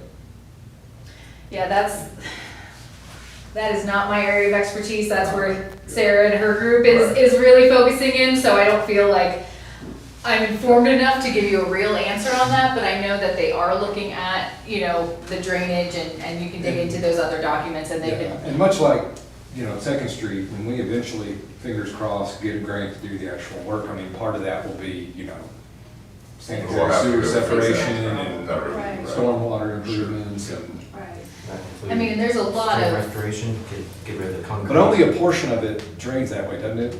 Oh. Doesn't it split? I feel like I was in. Yes. Area. Yeah. Is that also including the, like, restoring and removing the concreted stream as well? So possibly, Okay. yeah. That's Talk about not, that that's, tomorrow, I was gonna say, that's not gonna help anything with the pollution issue either. It just funnels it right It's a, through. well, it's a stormwater drain. Yeah, but it's concrete in, so there's no When option. Liz gets to a couple of the concepts. Yeah. And if you think about it, you know, there's a lot of kind of crappy car industrial sort of uses, especially on the south side. And ideally, as those redevelop, we would be able to improve those properties and remediate and, you know, include better stormwater facilities and, you know, and over time, clean a lot of that up. Okay, so moving up the corridor, this is sort of a neighborhood mixed-use center. There's like a printing business in here and some little businesses in here. On the south side, you have, well, I don't know, maybe that's the Mobile home park. east side, yeah, the mobile home park. And then there's, oh, the big lumber, Lions. yeah, is right here. And then this is kind of a big open piece of land. There's like a long driveway that goes down here. But based on the topography and looking at it, this is more of a prime area for kind of employment, light industrial use. It's not as ideal for residential from our looking at that. We don't have access to the floodplain map anyway, do we? 'Cause that The is part of floodplain is very centrally located on that channel. It does not. It's right, it's marshy, which is why that's a mobile home park as opposed to. It's darn near just draw a line on either side of the Right. channel. It doesn't get too much bigger than that. So where is the channel that you're referring to? Home Street. Trying to think of if we have this. So this says 100-year floodplain. That's wetlands up here. Yeah. Floodplain is Pink. this part, and then The the pink is the 100 alluvial dozen. deposits. Yeah. So that shows the historical presence of water. There's a bunch of land to the southeast on Holmes Street, back there where the city has its recycling center and stuff like that. Back here. There's some open land back in there. Should we be looking at that also when we're talking about future land use? Wasn't that But light it's- industrial? Yeah. Yeah, that's a lot of that purple there. The top of the purple is. There's another junkyard back there. Is that what that is? Yeah, the top, Yeah. It top. doesn't, it doesn't extend farther to the southeast than that? No. Okay. And that's where the drainage is too. Yeah. Who's on that southeast border? So kind of That's why it's finishing, inappropriate to have the industrial part right there, where it leads both down to the Kentucky River and up to Home Street. Did you say that's why it's inappropriate to have it there? Yeah, I mean, it was industrial when that was the edge of the city. And it's just been grandfathered in over time. And so now that the city has been extended by 10 miles outward, it's not necessarily appropriate to have industrial in that area anymore. So you don't think any of that purple is appropriate? It's light industrial and, it's more for like big office buildings, but they would have to build But I think it's appropriate and, surface. it should be noted the large tract north of that that's designated as parks and open space. this one? Yeah. It's floodplain. Now, where is that? That's behind the animal. So Yeah. behind him, not Shopping center there. So that might be worth, continuing to kind of discuss this area. And again, we can attach some design guidelines around here, and kind of go into a little bit more detail of, the appropriateness, how much open space should be provided. And I just want to I know Chuck is working on the stormwater issue part of it, and that's going to be, how that gets resolved is going to be where I land on it. Gotcha. So- No, that makes a lot of sense, and it's hard at this point, when we have no user, we have no idea Right. to say this would work or this wouldn't work. Yeah. So we just have to do our best guess. But yeah, we can kind of continue to continue to noodle this around a little bit. We've identified the shopping center here with the dog center place, and there's like the Family Dollar and all that as regional mixed use. The 64, not the 64, the Thornhill. Thornhill, going around, kind of is right there, so that seems like a good opportunity for a more, like a larger scale, commercial, user there. And then across the street, maintaining the urban neighborhood, there's the church here on the corner, and then existing residential here. Thornhill, that neighborhood, proposing that be a residential neighborhood. It is primarily single family now, and we see that continuing that way, kind of seeing this as a continued intensification, going from downtown kind of trying to promote the heavier densities, you know, closer to downtown, you know, to the kind of the mixed use in the urban neighborhoods, to the single family. And then obviously the regional mixed use is much more, you know, you're still, I mean, that's probably a stretch to be walkable from downtown. And so, again, I feel like that's probably more likely to be a car-oriented place in the future. So as part of this scheme, we've looked at kind of potential densities for infill and what that could mean, you know, for the corridor in the future. The units, the residential, the population growth, the job growth. Again, all of this is conceptual. And then we focused in on kind of key parcels. These are proposed multifamily and affordable housing locations. This is that school property, ownership. This is State and Rail Company, you know, back here. This is, you know, existing industrial, and then there's this land over here too.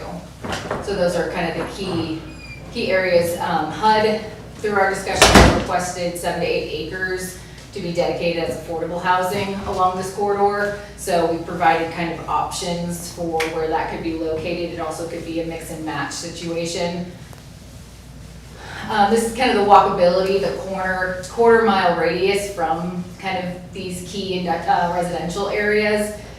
So essentially we can cover, you know, the whole corridor in that quarter mile based on centering on these kind of key sites there. All right, now we're going to get into the concept plans. So 3 areas were dedicated or identified for these concept plans. This Gateway Circle is what we're calling this, as a transition from downtown, the neighborhood center, and then this neighborhood employment center. So this is the concept for the Gateway Center. Again, so you're coming in here, there's Marrow, High Street's coming in here. This is the existing state building. Looking at kind of as you go down the road that there would be neighborhood commercial with, you know, a residential or office component above, along Home Street, and then kind of going back, you know, lining roads with kind of a residential, parking in the middle, having this be, you know, potentially attached single family workforce housing. Again, these are supposed to be conceptual to kind of give people an idea of what this could mean for the future if we could get some redevelopment in here. Again, and then kind of concepts around that, you know, kind of to bring those ideas to life of what those, you know, those numbers. So these numbers here are going to correspond to the pictures here. And again, I'll send you all this so you guys can dig into it. I know this is the first time you're seeing all of this. Liz, Yeah. before we move off that area, now, if I'm not mistaken, Eric, they've talked already about, and started talking to the farmer's market about them not renewing their contract, their MOA with that site down there. And potentially we're talking with them about maybe moving them over those parking lots in that area too. Is that any of this planning considering that as well? I mean, I don't think this precludes that. Okay. Yeah. I mean, that wasn't something that I don't think we were aware of, but again, I don't think any of this was. There's a lot of ifs and ors and buts with that whole discussion. Yeah, even doing that would have to remediate the brownfield, and that would take Oh. years. Oh, So yeah. This is talking very unlikely to happen. 7 to 10 years away for this. Yeah. Okay, so this is that community, the community center, so Home Street's coming down the middle. This is that Blue Tire place on the corner.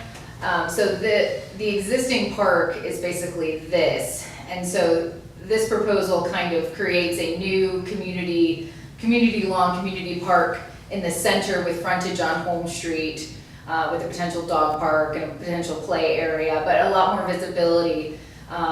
When we went through and had a lot of conversations with stakeholders in this area, there wasn't good things said about this park because it's so hidden, so there's a lot of not good activities happening back there, and so having more visibility on the corridor was a priority for the safety and kind of use of people, that kind of good feeling. So looking at that kind of thing, but with the potential for multifamily workforce senior housing kind of in the back to support that. So that's option one. And then this is a second option just to show another concept.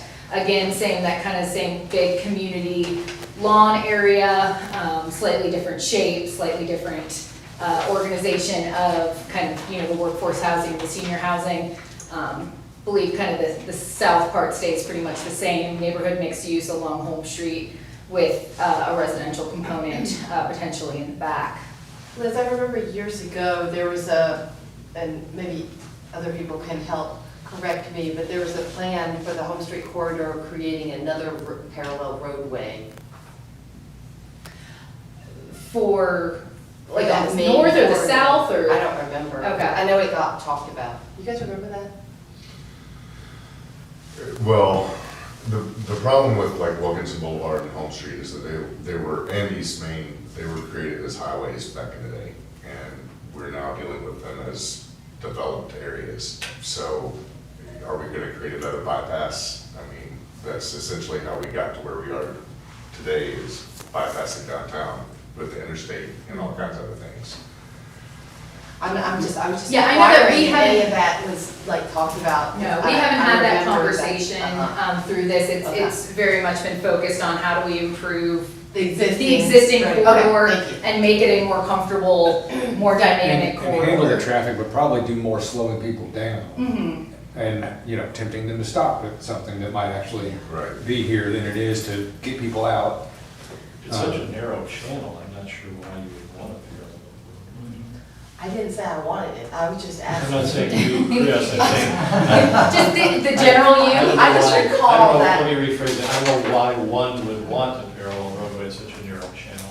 I know it's part of this, Sarah's group is looking at Ann Strand is looking at the bike ped connections and how we can bring the trail through this area to connect to the 5-mile loop around downtown. So I believe that'll be part of the public meeting tomorrow night. So they've been looking at potential connections. I think a lot of it is going on the south side, like through, There's a public meeting tomorrow night? Yeah. on the Home Street corridor.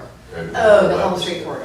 Yeah, Home Street, just Home Street. It's an interesting corridor with the different street typicals through there. You have places like right where this is, where you have a lot of space and opportunity to do things. You have other places where you really do not, and it's gonna be a challenge. Yeah, so they'll be presenting options of, do we get rid of on-street parking in certain areas in place of bike lanes and sidewalks? Do we do a mix? Is it different sides? So you'll get to see all those options. The right of way width varies, like you were Mhm, saying. yeah. Hugely, yeah. Yeah, because let's see, where's the overall? Like in this area, kind of in the beginning, the road is so narrow that there's not even on-street parking. But then if you get down here, you got like 80 feet, you can The parking span lots out. bleed into the road. So it definitely varies, and obviously that's something that we're looking at. And then this is the concept for that light manufacturing employment center campus. Probably not enough green space for you, but again, a concept we can, it's a starting point. Oh yeah, here's showing kind of that connection to that shared use. And including some naturalization of that channel. Mhm. Hopefully, some kind of riparian buffers there. I like that. So where does Rouse end on that? I think that's it. Right there, where the cursor is? Mhm. Okay. This neck Rouse would, Yeah, that's. Another part clear on the bottom. Southeast corner Sneakers on pack. there, right? Rouse would Is currently be doing Where this. it's at, yeah. Yeah. Yeah. Because And it Grant goes on comes the way off of around. Rouse. So that's Totally Rouse. the Rouse Holmes intersection. Current. I mean, is that, I know we're talking, this is a long way away, but is that recycling center plan to stay there? Is that part of this? I Or is don't it know not? of any That's the same intentions for the city to recycling. get rid of it, but or to move it, or.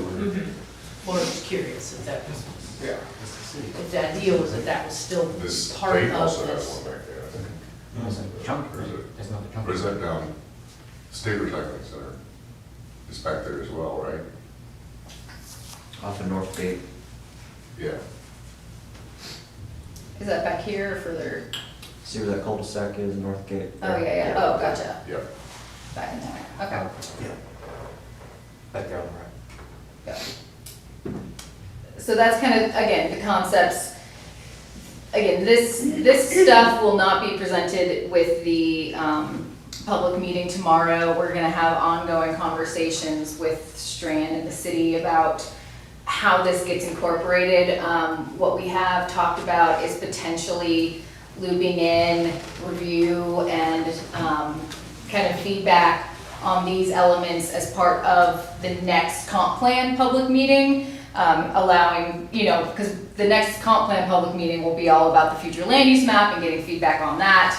And so potentially having a station where people can kind of go more in depth on Home Street kind of feels like that makes more sense than tacking it on to the engineering discussion. So that's kind of what we're discussing now. And again, there'll probably be, an insert or something in the comp plan on Home Street with a little bit more information. But all of this won't end up in the comp plan. It'll be kind of that high level, and then we're figuring out with Strand kind of where all this ends up based on how the project progresses over the next couple months. So yeah, I'll send this to all to you. You guys can kind of dig in, provide feedback, and again, this is a starting point for discussion. I really like the preliminary plan so far, so. Great. Do you have a sense of when the next comp plan public meeting, I mean, we have a goal or like a sense of when that might be? Put it in your schedule. So what we've talked about is trying this month to finish our work on the future land use map, and begin to have content to share with you all, so that early fall, we get our next round. I would love to be able to say September of public meetings, so hopefully scheduling a steering committee meeting later this month to kind of strategize with that group about what that looks like, how many meetings happen, yada, yada. And we need to talk more about our strategy for that, and depending on what content we have ready to share and what we don't. Still keeping the goal in mind to hopefully be wrapping this up end of the year. That's probably a little optimistic. We started it summer, now we're at the end of the year, but we're getting content. Yeah.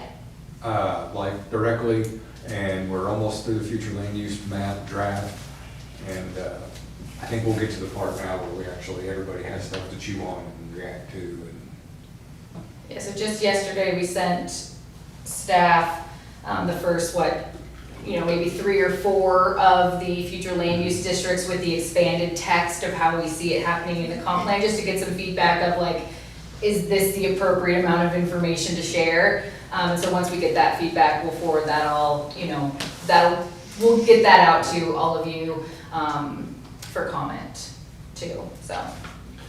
Eric, earlier, when we started the meeting, you made reference to the elephant in the room, which I assume you're talking about the west side of 127 and the south side of the interstate. Okay. Rather than going through that in this manner, I would like to suggest that we somehow reach a decision on how many acres of industrial land we want in the future land use map, in the comprehensive plan.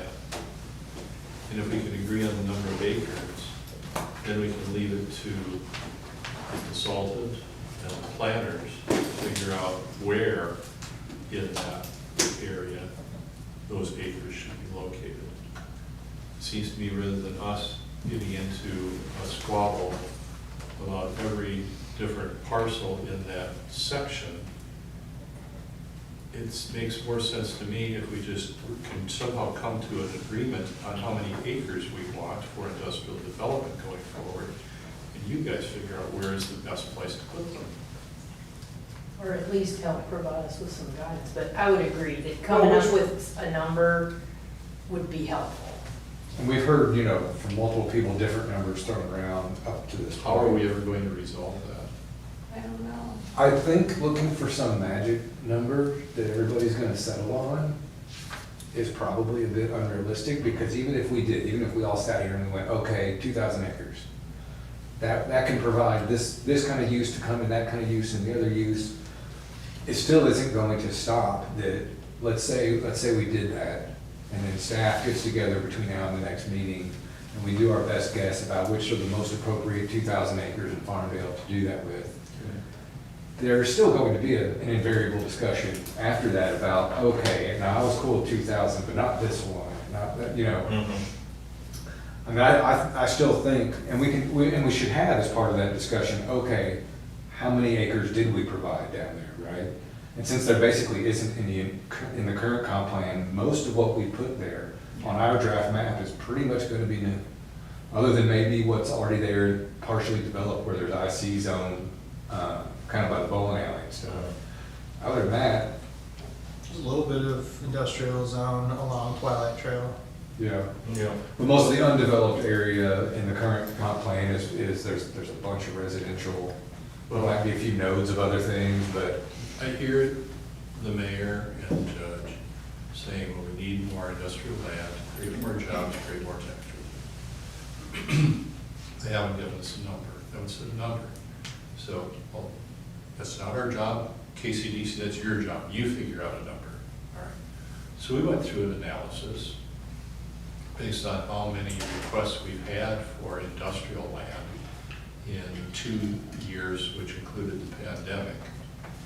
And we made some assumptions, and we came up with, we need 12,000 acres for the next 30 years. Well, we backed that off to 7,500. That's what we put in the letter to you and the city and the county, 7,500 acres. So, can we have 7,500 acres for the next 30 years? Think of it as 2,500 acres per decade. Yes, no, more, less. How are we going to reach a number?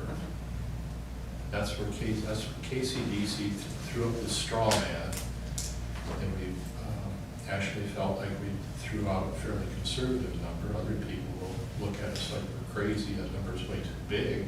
How are we ever going to reach a consensus?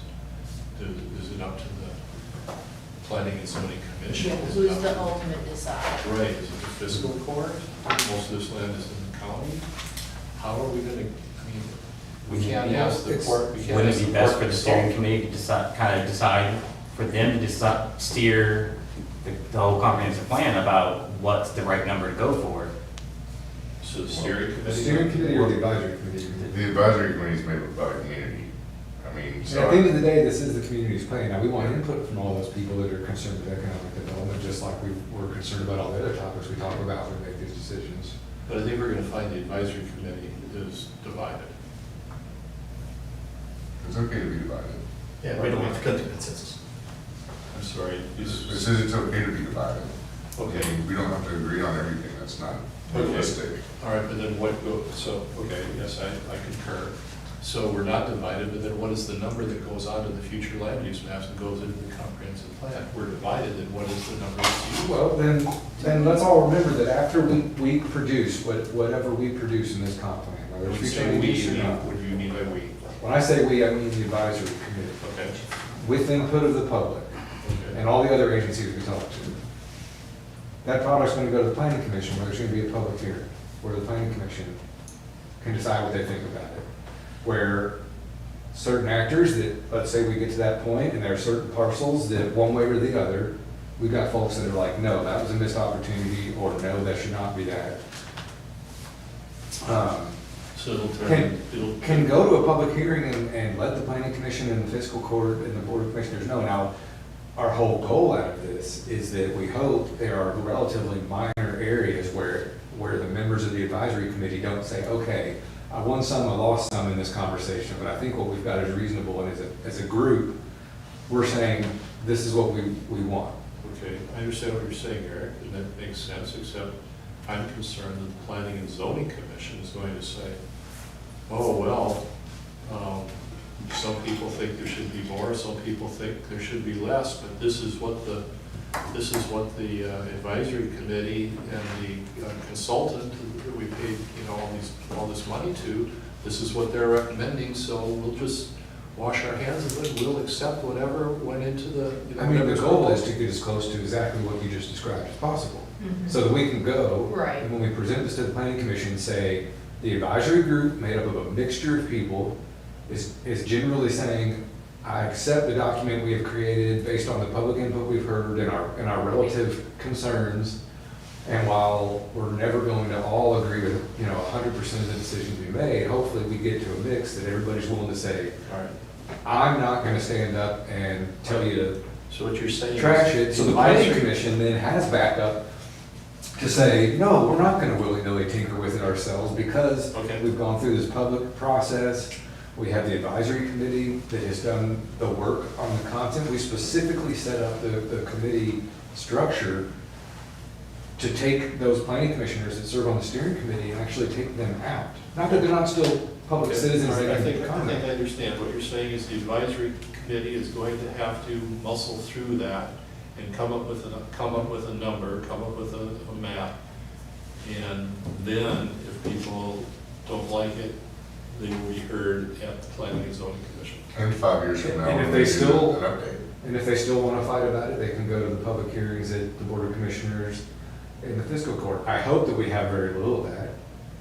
My hope would be that we and maybe it's unavoidable to not have a couple of tracks in Farmdale that go one way or the other, that some of us on either side of that thing are going to irretrievably be like, okay, I'm good with the comp plan as a whole. I want to make my point about this. Yeah. And that's okay. So are we Then the gonna, planning commission has to weigh, well, the rest of the group chose to go this way. okay, you've answered my You, question. Rich, or Yeah. you don't like it and you're telling us about it.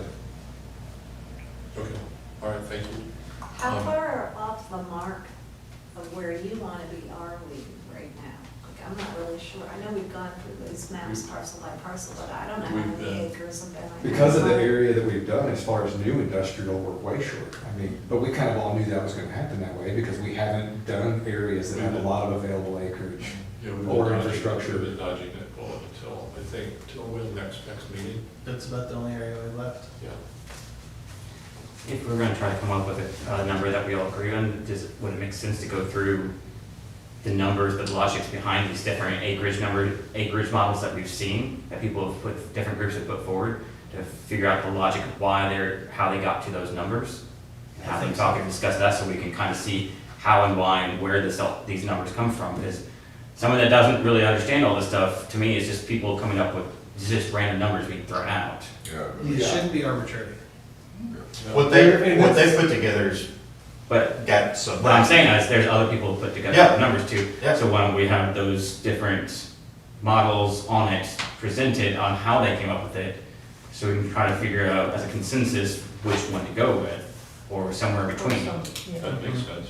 Has there been like a third-party market consultant look at this industrial demand? Obviously, we had this big housing question. A housing consultant has come in and provided their recommendation. I'm not sure there's gonna be much kind of group listening unless you can get kind of a third party, an outsider that doesn't have a dog in the fight. Well, what third party has a crystal ball though? People that do market analysis and fiscal analysis, that's their job. Yeah, you build this population analysis, State does. and that's where we get our population Well, anticipation Okay, from. you look at the housing study that was just done, and I think Points Consulting has good people, and I think they do a good Mhm. job. But to a certain extent, they had Mission Impossible. They base their future growth in housing needs based on what kind of growth we've had in this community in the past 10, 20 years. That was a time period when we did not have any land available for industrial growth. So therefore, their housing needs for the future, I'm concerned that it might be, if anything, too conservative. And if the comprehensive plan says, yeah, we're not gonna give you industrial land, then that housing needs survey is probably valid. But if the comprehensive plan says, we're going to open up and give you more industrial land, that's gonna generate more jobs, which is gonna generate more housing demand, and then the housing needs survey will have fallen short. Rich, their analysis didn't only consider Frankfurt or Franklin County the last 15 or 20 years, it considered the next adjacent markets and in the region as well, and made those assumptions. And Brian will tell you, because we had the same conversation, that yes, his projections are conservative because they don't want to assume that several transformational things that change that will happen when we don't all know yet whether any of those series of things that shall remain undiscussed happen. But they would allow, and say, if my point is, these three transformational things happen and drive more demand, that, yeah, they'd expect it to be higher. but my point is, if we bring a consultant in to say how much industrial land do you need, they're gonna say, well, you haven't had much industrial growth, in the past, so why would you have more industrial growth in the future? I think they're gonna be, that's my point, they're gonna be burdened with. I mean, I don't know if that's the way that they would do that. Do we have a list of Yeah, what that's the only thing these we can potential look at. different industrial opportunities came in? Why they didn't come? Is it all because there wasn't land available, or is it just, or is it other opportunities because they chose, somebody else gave them a better tax break, or? I think we're very legitimately, and this is not unique to Frankfurt, our entire region is this way, that we are in fact turning people away because we don't have parcels zoned properly, shovel ready, and or big enough. But back to, okay, we have the possibility for this many people that have come looking and they need this size acreage, and they'll provide this amount of occupational tax. The other answer to that question is, there's no magic acreage because, well, do you want enough growth to barely replace the lost revenue from what we've lost in occupational tax from the state? Or do you want a lot more than that because you want to build a fancy pool? Or do you want none of those things and you'd rather see none of it and trim our budgets? I mean, because at some point it's a community decision about it. That depends, what do you want? That's a good point, Aaron. I mean, so there isn't a magical thing that somebody else can tell us because It's easy to say we don't want industrial land, but then they have to realize they're also saying that we're gonna have to trim our budgets. And Adam, to answer your question, of the people who came in and were looking for land and they were turned away, we assumed that only 10% of those would have, even if we'd had land, that only 10% of those would have ever materialized. Now, what's important for you guys to probably know too is that a lot of these big projects that we talk about that Terry tries to bring in, and the properties that the state will agree to market, they do have a criteria for what those properties are in terms of like a minimum size and infrastructure and what that term pad ready means. And it would be good for us to keep that in mind as we make these decisions. And that's why And could that be then part of the discussion, if we have a discussion on how much industrial acreage, what that actually entails? 'Cause I guess my point would be that there may be times that we have to have hard discussions about centralizing some of these parcels to get something big enough rather than, you know. Liz, as the consultant for the comp plan, you have looked at every other plan that we have had in the last 10 or 15, 20 years. Yes.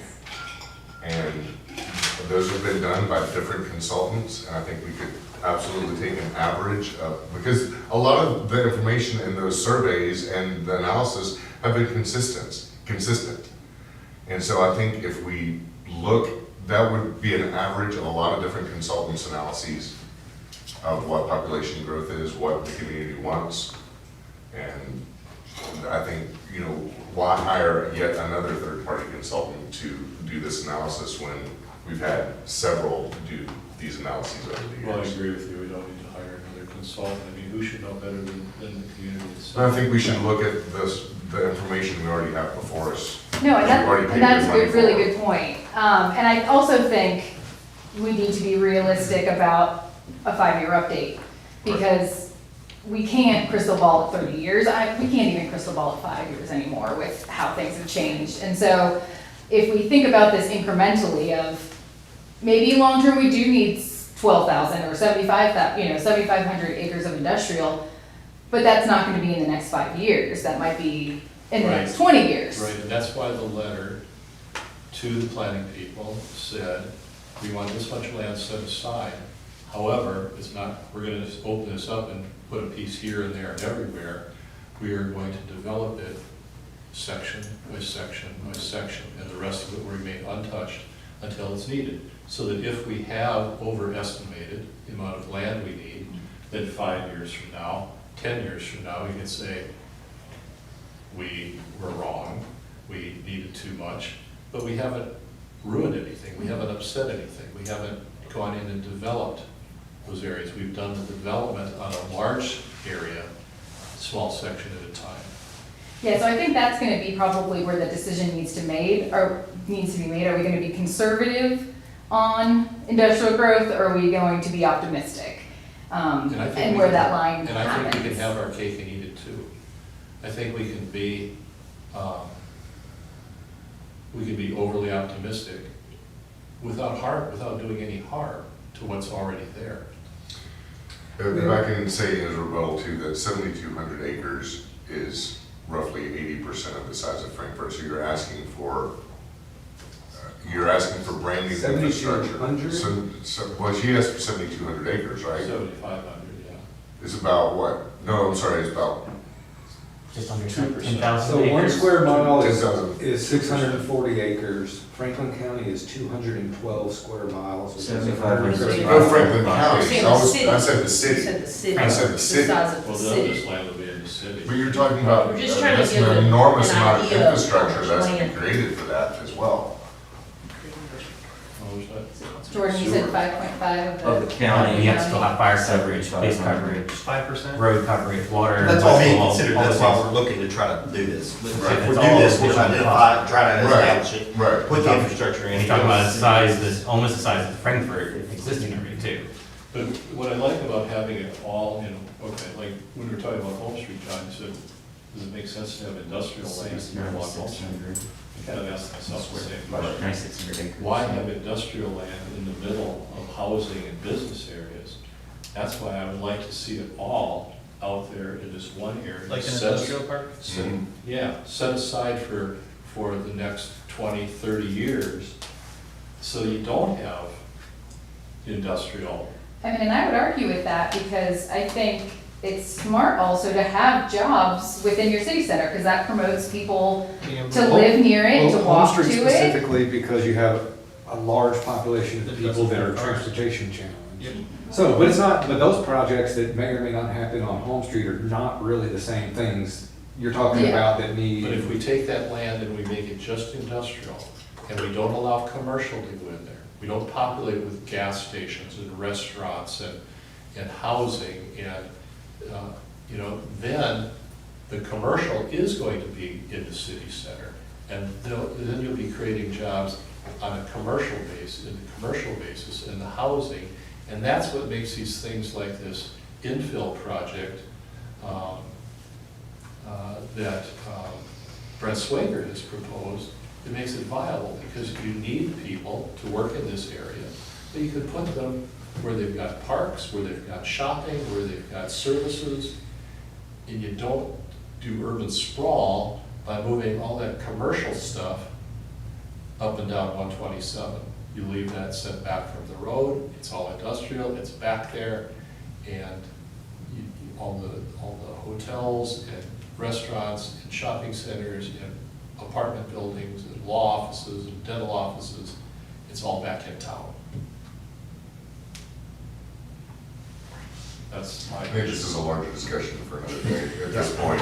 I mean, but I want everybody to engage in this discussion because I don't think it's right for the community to hand it off to the steering committee or to the consultants. This is our community and we should all discuss it. Well, what Eric just said was the advisory committee's gonna have to Right. come up with the numbers, so I was just trying to explain Sure. what our vision, what KCDC's vision is. And so in prep for I that, when think we do we're our probably gonna draft, have to explain that at the next meeting. That's fine. when we do our draft, since it'll be fairly easy to calculate, since I'm pretty sure there's virtually none in the area, we'll try to bring when we bring the map, some kind of number. They're like, hey, this is where we landed. So that everybody can be thinking through When you that. say, sure that now we which have- we are you talking about? Staff. Staff. Okay, thanks. Yes. And when we're looking at these maps, we need to also make sure that we have access to the additional data, like the prime agricultural land maps and floodplain maps and all those other things with that too. And the future sewer maps would be wonderful, Oh, because we've right. been promised that Robert forever and said he was ever and gonna never bring got that. it. Still haven't received it. So, I'd like to see that too. Eric, let me ask for a favor. I've asked Robert for this for over a month now. I can't get it. But since we've got the computer system up and running right now, can we look at that big triangle of land, 40 by 127 and Interstate 64 and the county line, and get an approximate idea how many acres are in there? Oh. Just How do we get close. back to his machine? It There's should the be that box, it should still be Oh, it's a locked little in. bigger. You have to go around. You have to go like out and around? Yeah. Yeah, Okay. out the door to your right and back in. Like, we do that. I go, so that didn't make it work. We should. 16, Hopefully, 2 weeks, next meeting, What is it? September 16th, August 16th. August 2 16th. weeks. See, I told you it's been like August. September. September 16th. Great. We can just do a rudimentary Same time. area shape calculation. Yeah, you're just gonna use the GIS. What are we looking at next time? 2 weeks, 16. This is okay, right? Is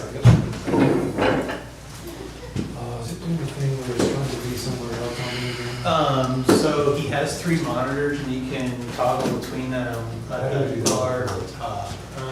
This? No, to down to down.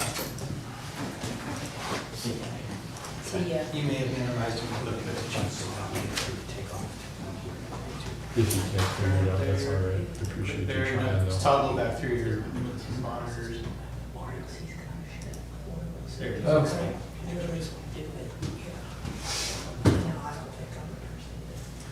So this is gonna measure area as the world is flat, so it's not gonna be, Just a ballpark. All right. I'm gonna turn some layers off. Actually, it's also, Stop at it. say that it's, You know, save the map. and, say 8, okay.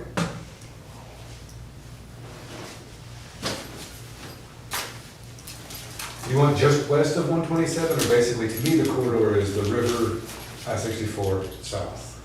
Is I don't want to. That's what we have left I don't to want talk to mess about. with Stewart Homeschool. I don't want to mess with Josephine Sculpture Park. When we get closer down there to Anderson County, yeah, then we can include the west. But right now, I'm just curious is how much land is west of 127, south of Interstate 64, and down to the county line. Well, I mean, that's. How far When west you are say you that, going? that's right, that's our view shed, that's our entire view shed. I mean, Well, yeah. I'm in that location, I mean, you're saying you don't wanna mess with the park, which I appreciate, but if you're coming from 64 on the west side, that's where we are. Yep, that's where we want it. But we're staying away from the east side of 127. I hear you, I'm just talking about our view shed right now. Because you're up on a high point, aren't you? And you can see out. Make sure I can see the whole shoot. And if we know how many acres are in there, well, maybe we can back off from 127 and preserve more of your view shed. How far west? Are you going all the way to the Shelby County line? No, not far, are we? Yeah, On the Well, Shelby County? at least to that freeway, to To the left. to 151? To the, yeah, to 151. 151. This is a rough ballpark. Very rough.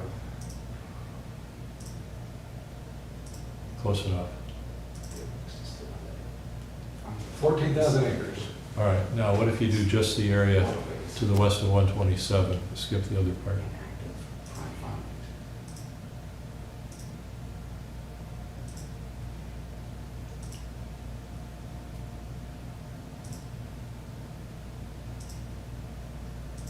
Yep.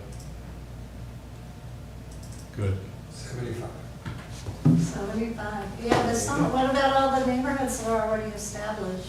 Well, we'll have to deduct, I mean, we'll have to What avoid about the that. active farms that are still, historically family farms?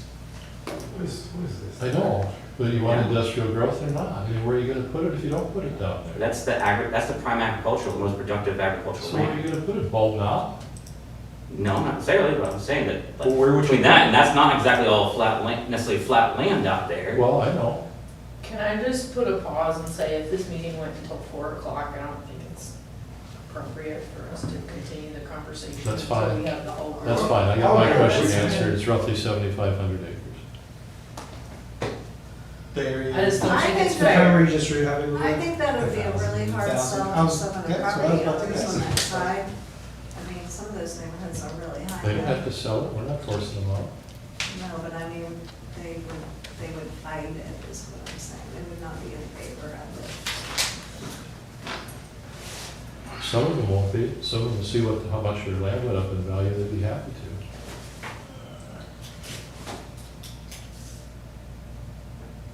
I guess back to what Melanie was saying, it would also depend on whose view sheds were affected. Well, that's why I raised the question, I said, how much land is this, how do we really want to put into this plan for industrial growth? And, who's it going to upset? You can't have it both ways. Maybe that's one of those things where we need to make sure that the advisory committee is making that decision. The full advisory committee is making those decisions too. And make sure that the whole advisory committee is aware that these kind of decisions we made be discussed at this next meeting, not just going through parcel Well, to and parcel. again, so it might be more than one meeting, and we might even, on that thought, have our next meeting 2 o'clock like we've done here, and then we might have the meeting after that at a different time to make sure we're getting more of the group back in. Right, Because we've had a handful of members that have kind of flaked out on us. right. Well, they just can't take off work. Yeah. So, Especially go parcel to parcel and, Bald Knob, Peaks Mill, we can make those kind of decisions. I mean, by putting it there, you have avoided. That's a discussion for when the advisory board's together, I think. Thanks, Eric. All right. So are we gonna call this meeting adjourned? It's- I think it's Meeting important. it went till Is 4, that- right? It's 4:20, And at that so point, I'm should- gonna if we're head making- out and not go back to the office at this point. I'm like, by the time you walk there, okay, And here we go. At that next Are you meeting, if we're probably gonna make these kind of big attending, right? decisions, So, at the yeah, advisory Hey, committee, Andrew, if you're listening out. should that be something that only the people Thanks. on the advisory committee speaking and discussing at, and not these additional public members attending? We have not shut them out of the process up to this point. It's been asked and discussed, and those concerns have been brought up multiple times by several committee members as well. Doesn't he generally say that he's representing Terry when she can't be here? Yeah. Yeah, but that's not necessarily something that, does that mean that when I'm not able to hear, I should send a proxy instead too? And No, we can never officially give anybody a proxy or anything. so why would Terry get a different case on it? She doesn't. I'm just saying, if he's supposedly acting as a proxy, then Terry can't be here, then it's not like she should be getting a special case and proxy as well as anybody else. He's not, while we've set this committee up the way we have to try to carefully balance things, I do not like the idea of blocking people that want to be in the room. Right.